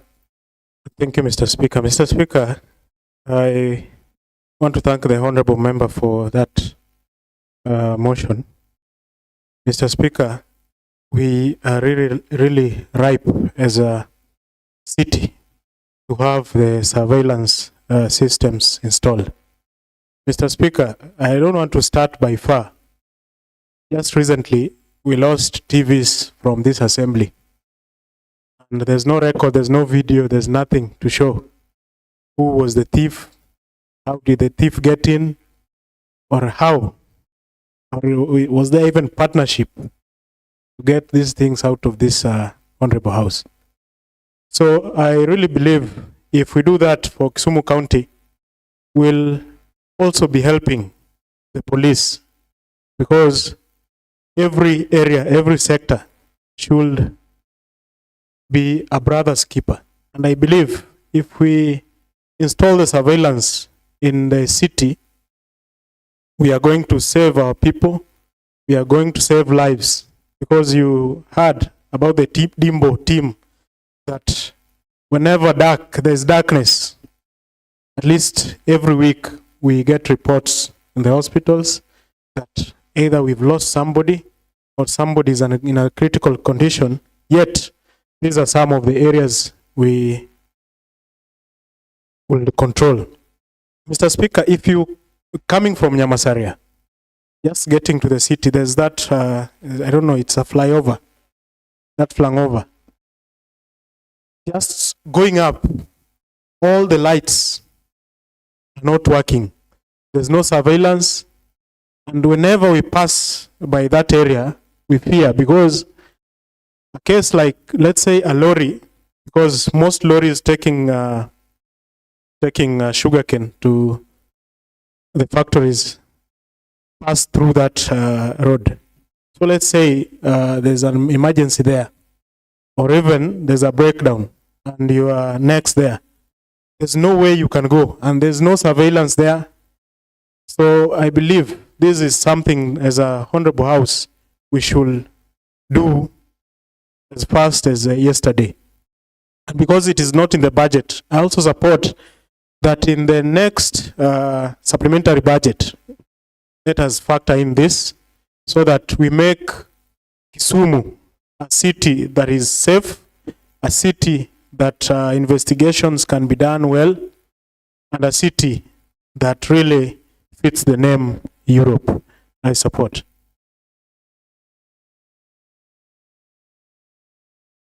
Honorable Peter Obas.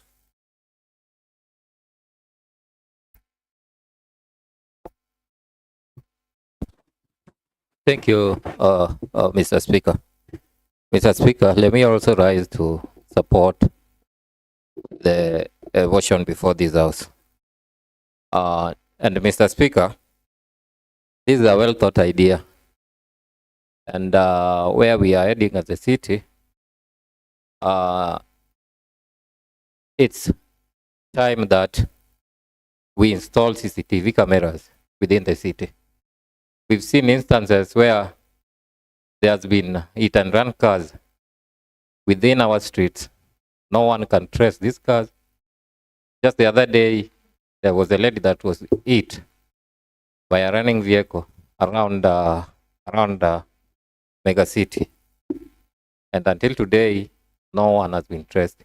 So this idea of installing cameras will cure such incidences. And secondly, Mr. Speaker, we've also seen instances where county government properties has been lost. And like the other day, there was a rumor that there were some building materials that were taken from Russia, Jot, and no one could trace them. And I think such will be cured when all these will be installed. So I think it's a well thought idea, and I'm in support of this. Thank you, Mr. Speaker. I support.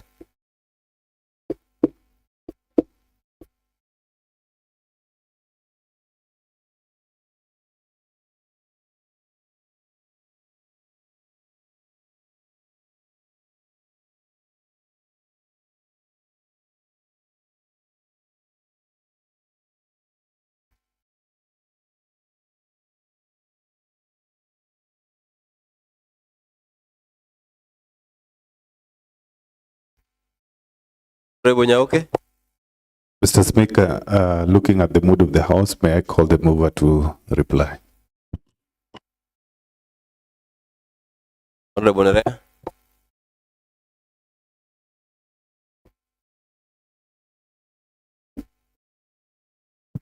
Thank you, Mr. Speaker. Even though Honorable Dede just passed by to consult, I thought he had something to say.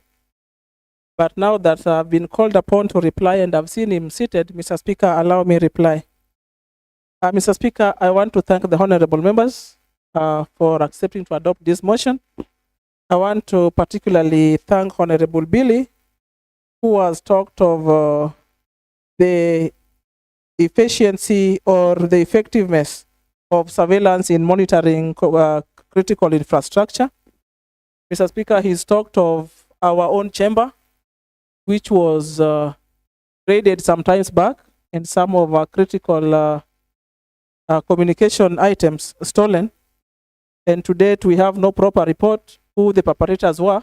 Had we had a surveillance, Mr. Speaker, we would have known who they were. Mr. Speaker, Honorable Obaso is also of the same point that having surveillance would deter crime by letting us know who the perpetrators are and helping in apprehending those perpetrators and giving back the confidence of the public and even the government officers in matter security. Mr. Speaker, with those many remarks, I want to thank this Honorable House for considering this motion. And Mr. Speaker, I know that this motion entails a lot of planning and cost implications. I'd wish that as we begin our budget cycle on 30th August this year, Mr. Speaker, that the department will think critically and objectively and consider the resolutions of this House on matter security. I know they will be presenting the ADP, Mr. Speaker, and I checked the CIDP, our CIDP, the current CIDP, and I noticed that security was a priority in the CIDP. So, Mr. Speaker, we are within the CIDP framework, and when the ADP will be presented, Mr. Speaker, I trust that this will be considered a priority. Otherwise, Mr. Speaker, I want to thank this Honorable House, and I reply.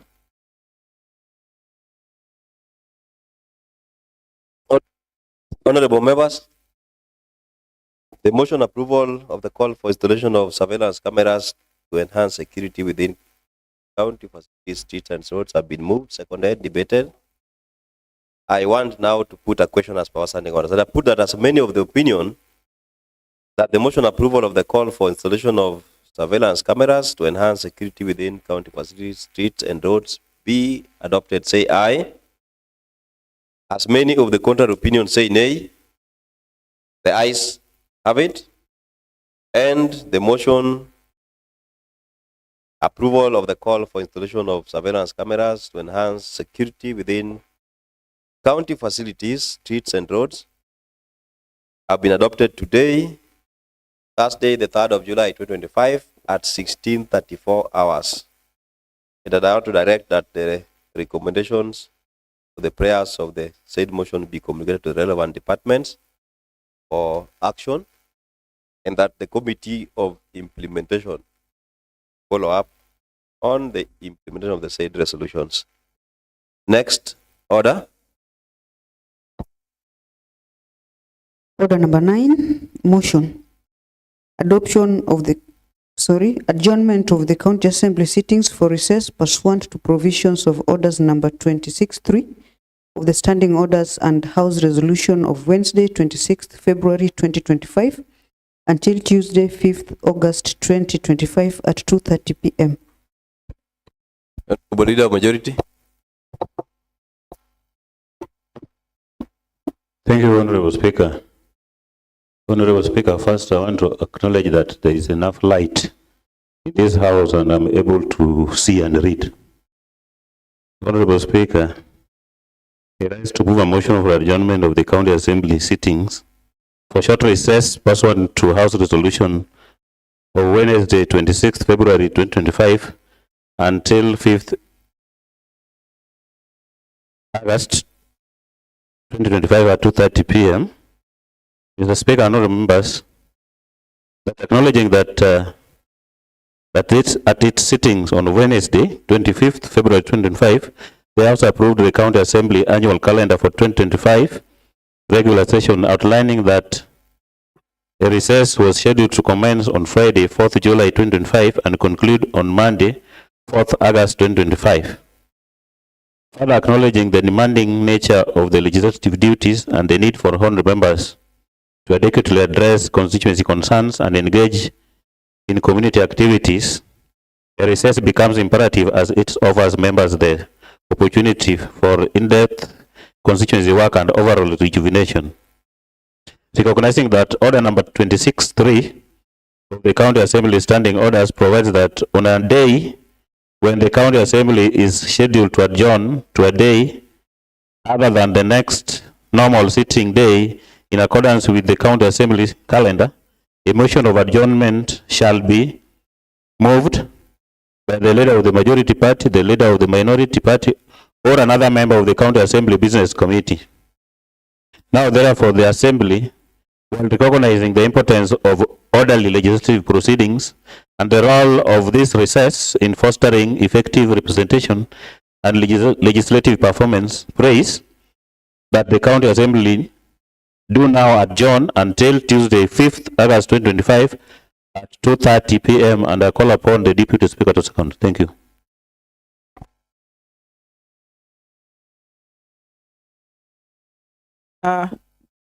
Thank you, Mr. Speaker. I rise to support the motion of adjournment for a short recess until 5th of August 2025, Mr. Speaker. Mr. Speaker, it is good that once in a while we go back to reconnect with our electorate check on other issues that need our attention, and bring them back, Mr. Speaker, in form of representation, representative motions, statements, and even bills and petitions, Mr. Speaker. Mr. Speaker, as we go back, I want to implore on my honorable colleagues that you find good time. And now that it is a Gen Z season, I want to ask every honorable member here to ensure that you at least welcome a number of Gen Zs in your compound, get them some tea to drink, consult, and know what ails them as a generation, Mr. Speaker. Mr. Speaker, as we break for the short recess, a number of committees here now talking as the chair of chairs. Mr. Speaker, a number of committees have pending works before them that have just been read by the Honorable Speaker himself. I want to implore on the chairs to take their work seriously. We will be asking for special sittings for all committees with pending works before them, and ensure that all the pending works are done with by the time we report from recess. And for the members of the liaison committee, we need to be retreating to appropriate the working budgets for committees for the financial year. And so when we are done with the reports before us, we will need to retreat. But we are not retreating until all those pending works are done with. So once we are done, we retreat and apportion monies for this financial year for the committees to operate. Otherwise, Mr. Speaker, I second.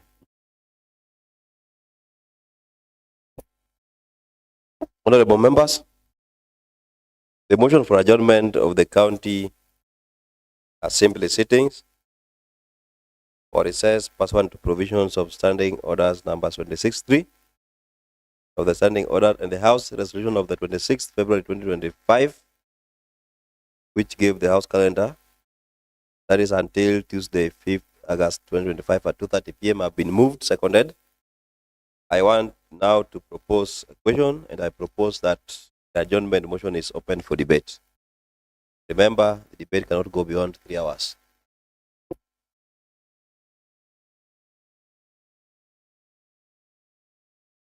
Honorable Tom Onditi. Thank you, Mr. Speaker. Mr. Speaker, I rise to support the motion of adjournment. Mr. Speaker, other than the fact that this kind of space provides an opportunity for members not only to reconnect with the constituents and families, but also to go back and align with some of the activities that are taking place within their wards and across. Mr. Speaker, during on 30th June when we were passing the budget, I remember saying in this house that the house at the time was at a crossroad on whether to drop the budget and lose all that benefit that were accrued to it, or pass it with the cries that were in the faces of members, particularly that of losing the 50 million that members were yearning for. Mr. Speaker, I think this recess, alongside other things, is going to provide members an opportunity to get enough time to explain to their members, because most of the members here have ropes around their neck by their constituents, particularly with regards to the media reports that are attributed to the governor saying that over 900 million were allocated to the roads. Again, members were also, some of the members already went out celebrating that this time round we are going to get sufficient money to do projects in our wards. The reality is that that is now not the case, and the honors of explaining and convincing the constituents otherwise, as far as 50 million is concerned, lies with these members. I believe that this break It's also going to provide members with time, interact, and even explain as much as we can to our electorate, so that at least even if we are going to be hanged for not delivering the 50 that we were promising in the funerals, but at least we have something that we are going to take home as we have been. I think members have also had a lot of activities in this session, and if you can even look from the attendance and the mood of the House now, members are a bit exhausted. And I think this recess could not have come at a better time than this. With those many remarks, Mr. Speaker, I support.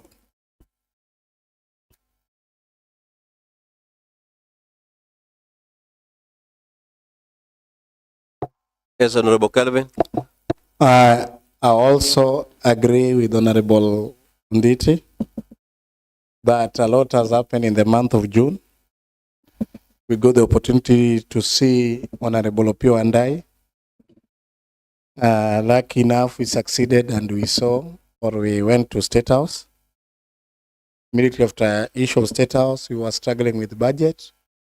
We have done a lot in the month of June, and it is high time we go and relax.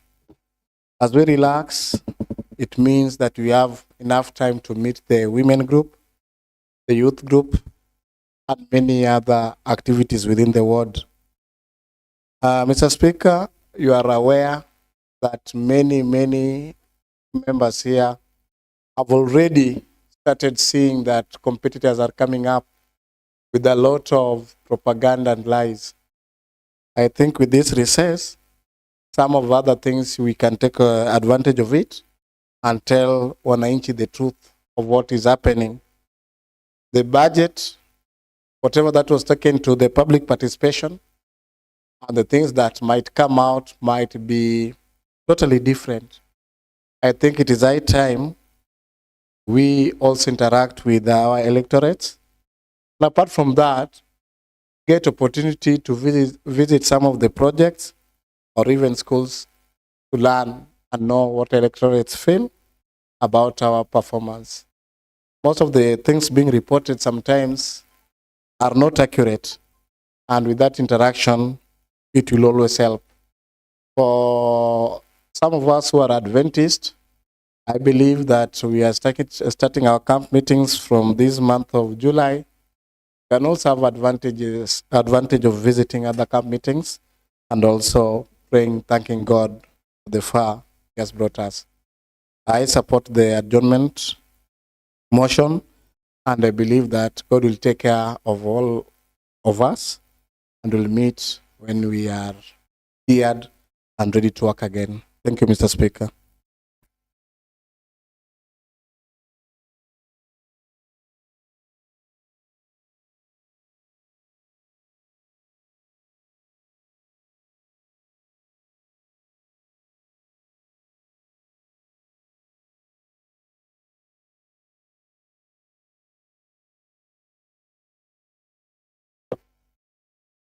Honorable Waiton.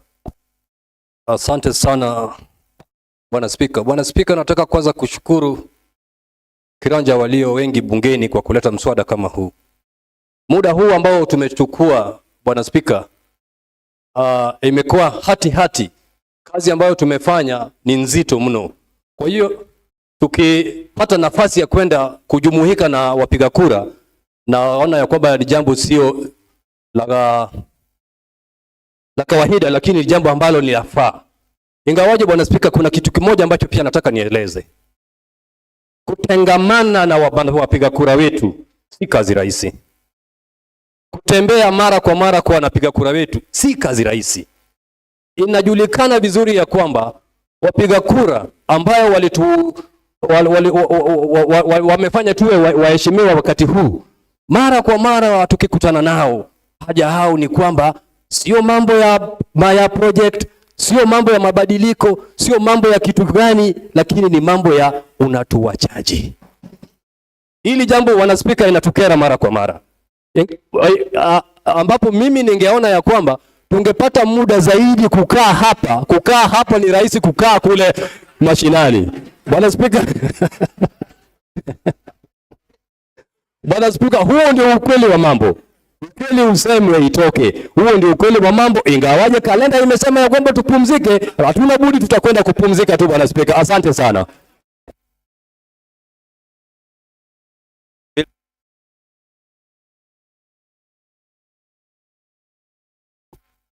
Yeah, asante sana Bwana Spika. Hata mi leo wacha nizungumze kwa Kiswahili. Bwana Spika, tumeshukuru sana umenipatia nafasi hii kuongea. Bwana Spika, I want to oppose this motion. Honorable Mildred, our standing order is very clear. When you start in one language, that's what language that you use up to the end. Honorable Chele, let me give Honorable Chele, then you come, Honorable Bill. Thank you, Mr. Speaker. I thought you were going to do it in Kiswahili. Mr. Speaker, I would have loved to do it in Kiswahili, but I know I won't spend even a second before you shut me down. I want to take this opportunity to thank members that it has been a good part of the session. We worked well. And above all, I want to thank the Almighty God that for us members of the Third Assembly, He has kept us safe, alive, and active. Save for our colleagues who have lost their loved ones. We had our staff, Mr. Kisia, who lost his mom, and burial is set for somewhere this weekend, tomorrow. And again, we have our dear friend, our professor in quotes, Honorable Benio Iko, is also mourning his mom, Kabonyo. Apparently, the two funerals are in Kabonyo, but the burials will take place in different places.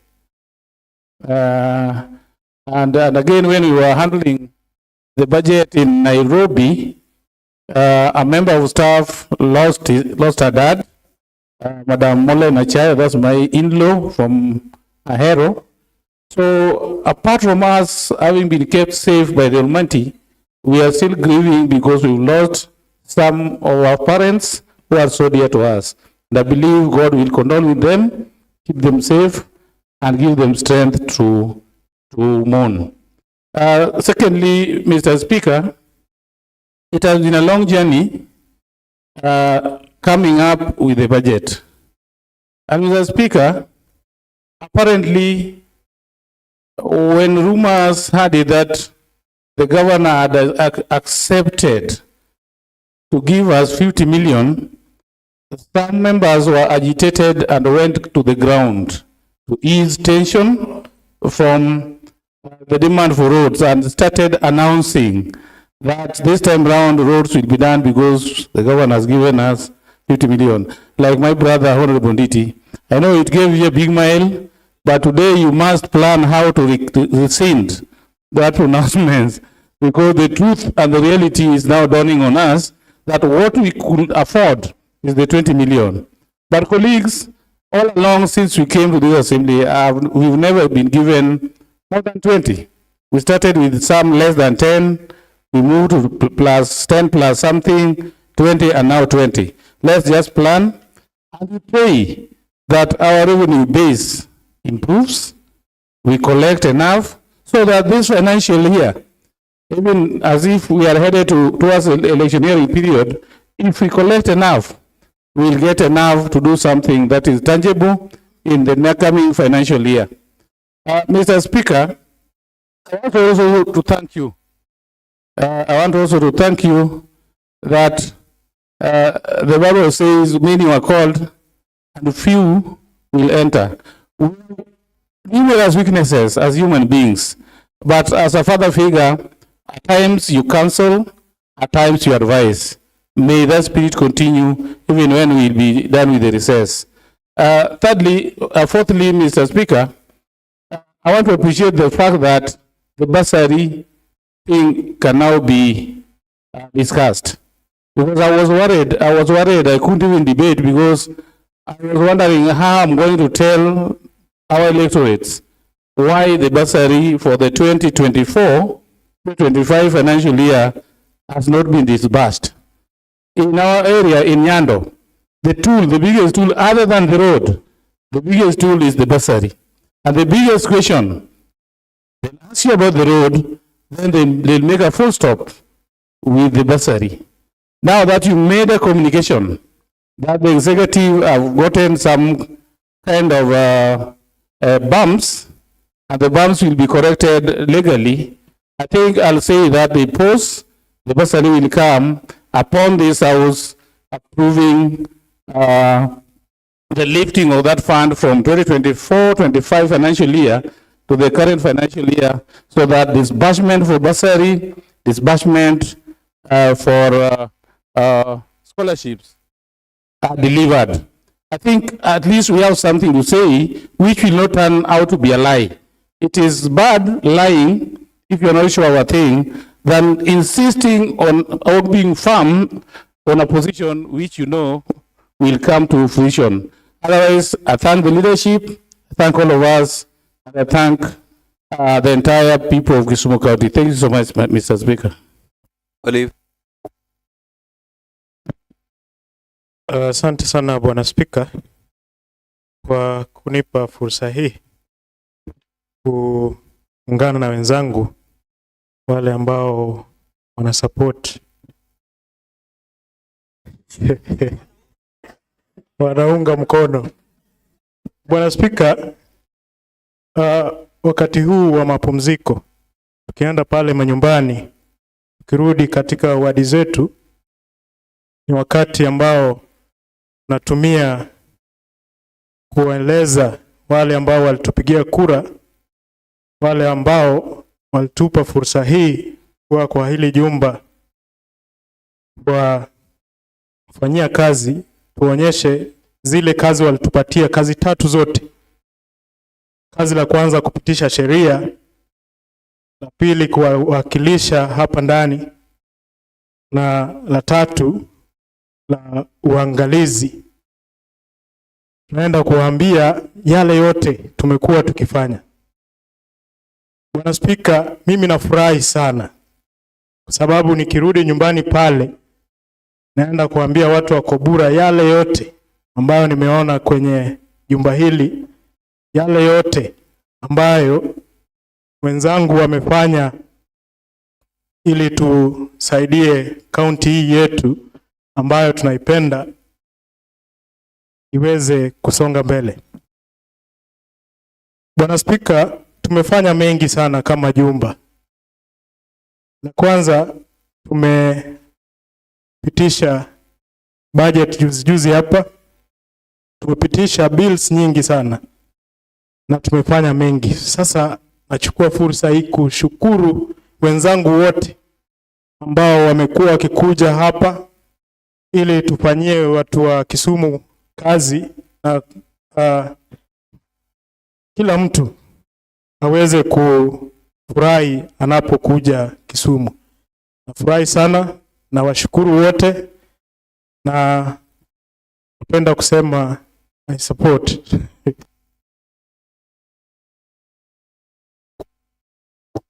Vile ungesema unaunga mkono.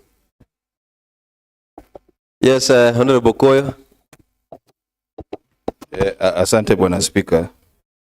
Bwana Spika, naona huwa tunasema wakati inaenda kuisha inakuwa tamu. Naona leo watu wanajaribu kuongea lugha ya Kiswahili, na mimi kama mwakilishi ya ward ya Central Kisumu ward ambayo iko katika ugatuzi ndogo ya Kisumu West, nimeona pia mimi niongee Kiswahili. Bwana Spika, wacha nianze kwa kukushukuru kwa ile fursa ulitupatia kwa ile wakati sasa inamalizika, na sana sana ni washukuru wenzangu ambao wamefanya bidii mpaka tukamaliza muhula huu na tunaenda kupumzika kwa kiasi kidogo. Bwana Spika, Mimi kwanza wacha ni kushukuru kwa vile ulituandaa na ukatuandalia ile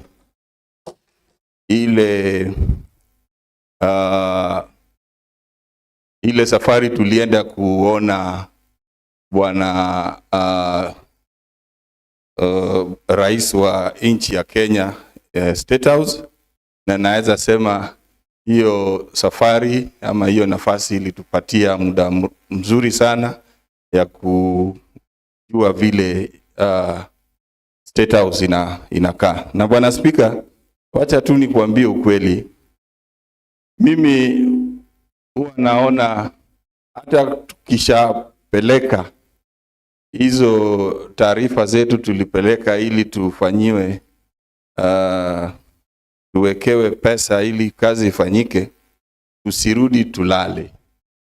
Tunaweza andaa tena safari ingine twende, na sana sana kwa sababu hatukuona waziri Mbadi.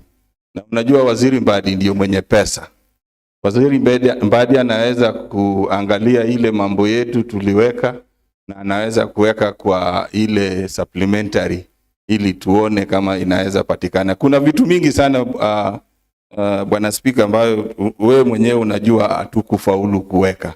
So tukienda tuone waziri Mbadi hata pengine kuwa na consideration aweke kwa supplementary budget kidogo. Bwana Speaker, nikimaliza, nimeona wenzetu wanaogopa kurudi nyumbani, sana sana mwakilishi wodi wa Nyalenda A. Na huwa naona yeye anaenda nyumbani kila jioni. Sasa kwa nini anaogopa? Mimi nakushukuru kwa sababu saa zingine nakaa hapa hadi jioni kabisa. Sasa nikienda napata wale watu wangu wengine wamekula mambo ingine, sasa wamechanganyikiwa. Tukiongea naongea na yule mtu ambaye si wa kawaida. Naongea na yule mtu sasa tuko kwa mood ingine mzuri.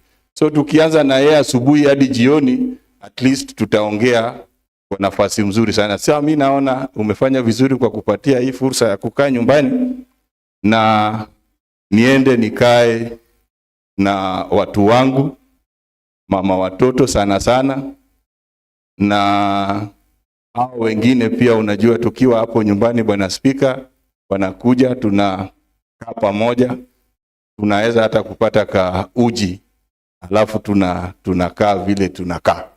Kwa hivyo naomba wenzetu wale wako na shida ya kukaa makwao, mimi niko na samaki pale, wanaweza kuja wanunue samaki, alafu wanaweza kwenda kupikia watu wao. Nimeshukuru sana kwa kunipatia hiyo nafasi na asante bwana Speaker. Honorable Eunice Alando.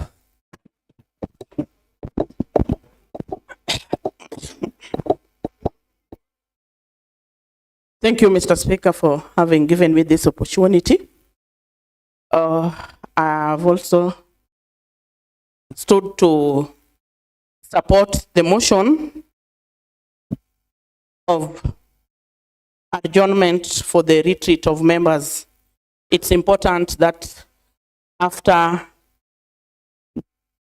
not retreat, the adjournment for the recess. It's important that after we've deliberated enough, we need to go and rest and maybe be with our electorate. A lot had been said, but mine, I just want to remind members that this time of recess has coincided with our ASK show, and as the chair of the committee that is spearheading the show, I want to inform members that as Kisumu Assembly will have a stand at the show, and I want to urge all of you to make sure that you attend the ASK show so that you go and learn more so to those who are not very much conversant with the agriculture, because most of us, more so those who are staying in town, we also have urban farming. You can go there, you know what you can do under urban farming so that you also practice agriculture. Otherwise, I support the adjournment for recess. Thank you. Police. Thank you, Mr. Speaker, sir. First of all, I want to thank the Lord for this far He has brought us since we started this session. And the Lord has been faithful to us. In fact, all of us in this house, honorable members, we have not had any ugly incidents in our families, except a few which we have. Some of our members who have lost their loved ones, Honorable Oiko Pete and Mr. Kisia and Mrs. Achayo. May the souls of their loved ones rest in peace. Mr. Speaker, sir, I just want to applaud the work the members have done during this session. The commitment and diligence they have demonstrated throughout these deliberations. We have collectively advanced the mandate entrusted to us by citizens of Kisumu County through constructive debates and oversight. And Mr. Speaker, sir, it has been a very busy session, and we have gained so much. Because you can remember, recently you organized for us trips to Nairobi, where we went and met with the Minister for Energy. It was so good because even the members were blessed. They came back when they were loaded. We even went to State House, and I think that was a very, very, very good, it is going down in history that we managed during our session to go to State House and meet our president. And I hope all the things the president promised us will come to pass. Mr. Speaker, sir, this is the time, after working so hard, it is the time for us to go and rest, because rest emotionally, physically, and even physically, emotionally, and because members have worked so hard, they need to go and rest and re-energize and meet with the electorates. As some of our members have said that we have not been so much in the ground where we meet with our people because we always have short time with them. Sometimes when you go back in the evening, you find that they have changed their mind after taking those things one of the honorables have mentioned. So this is the time when we will start meeting with them, even from morning and evening. We will share their issues, we talk to them, we eat together, and it is going to be a very good gesture. Even to us, I know after the recess, we are going to come back with a lot of energy and with a lot of vigor to start again to deliberate on the mandates which have been entrusted to us by the electorates. With those few remarks, I want to support, and I wish everybody well during the recess. May the Lord keep us and keep our families, and we till we come back again from the recess. Thank you, Mr. Speaker, sir. Many, many thanks, Honorable Speaker. Together with my colleagues, I think going by the mood of the House, it's high time we call the mover to reply. Thank you.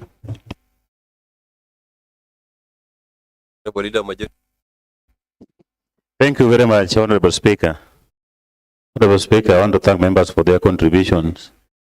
And first, I want to start with Honorable Billy Odhiambo, who came to me that I reply in Kiswahili. But I want to remind the House that we have two languages. You can choose which one to use. Honorable Speaker, I want to start by thanking Honorable Alice and Honorable Koyo that talked about going to State House. Honorable Speaker, I think the two members were just reminding us as leadership that as we break for the short recess, we also look into their welfare as they stay away from this assembly. I want to also join Honorable Chele and Honorable Alice that within us we have members who have lost their loved ones. That is Molina Chai, who lost her father, Honorable Iko, who lost her mother, and our procurement officer, Mr. Kisia, who lost her mother also. Honorable Speaker, I'm also burying my stepbrother tomorrow. I want to take this opportunity to ask God to give them strength, to give them comfort, to give them peace at this difficult time. Honorable Bill Diambo also reminded us that as we break, let us not forget our three roles. That is oversighting, representation, and legislation. Honorable Speaker, Honorable, I can't see him, Honorable Nditi, and Honorable Kelvin Oraro. Honorable Speaker, the two members reminded us as we go home, make sure that we interact with our constituents. And I want to ask the 200 members that opposed the motion. I know staying with our constituents at home is very expensive at times, but I want to remind you it is also very important to stay with them. It is time that we go home and rest and to be with our constituents. Some members have made it a habit of coming to this assembly even if they don't have any business. But members,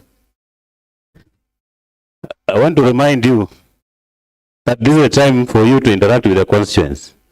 Be at home. If you don't have any business in this assembly, kindly stay away. Remember, as Honorable Alando reminded us that this month we have our ASK show at the showground. It gives you an opportunity as members to take your families and some of your constituents to go and witness what is happening at the show. Otherwise, Honorable Speaker, I reply, thank you.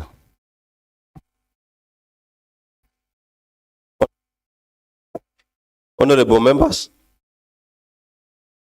the motion adjournment for the county assembly sittings for short recess pursuant to provisions of standing order number 26.3 of the Kisumu County Assembly Standing Orders and the House Resolution of the Wednesday, 26th February 2025 until Tuesday, 5th August 2025 at 2:30 p.m. have been moved, seconded, debated, our standing orders.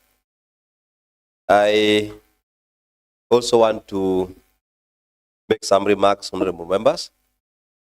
And I want to say that as we prepare to adjourn from today, July the 3rd to 5th August 2025, I want to emphasize the importance of this short recess period. It is a valuable opportunity for us to step back from our legislative duties and to reconnect with our communities. That is the communities that we serve.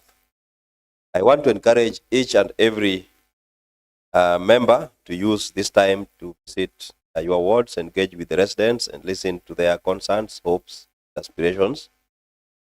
Whether it's visiting the projects, schools, hospitals, or local business, let us take this chance to gain first-hand insights into the challenges faced by the constituents and to strengthen the bonds of trust and service. During this period, I urge all committees to continue their work diligently. Important ongoing issues and pending projects require our attention and follow-ups. Let us ensure that progress is maintained and that we come back ready to push forward on critical initiatives that will benefit Kisumu County. While we take this break, I queue in the line by condoling our colleagues, Mr. Edwin Kisia, who have lost a mother. The burial scheduled for tomorrow, Friday, the 4th of July 2025, in his home in Ongalo in Kisumu West, on your way, Polo.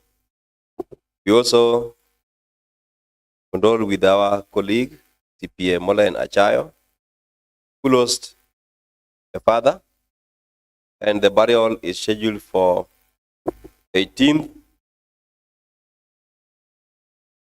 of July 2025 in Komenya sub-location, North Kajamkago location, Uriri sub-county, Migori County. We also condole with our colleague, Honorable Benny Petaweko, MCA Kabonyo Kanyagwal, who also lost a mother. We are yet to get the program on the burial date, but I believe we'll be able to communicate the same. Honorable members, I want to urge that we stand with them. We need to challenge ourselves in terms of our welfare, how we relate with the staff and how the staff relates with the members.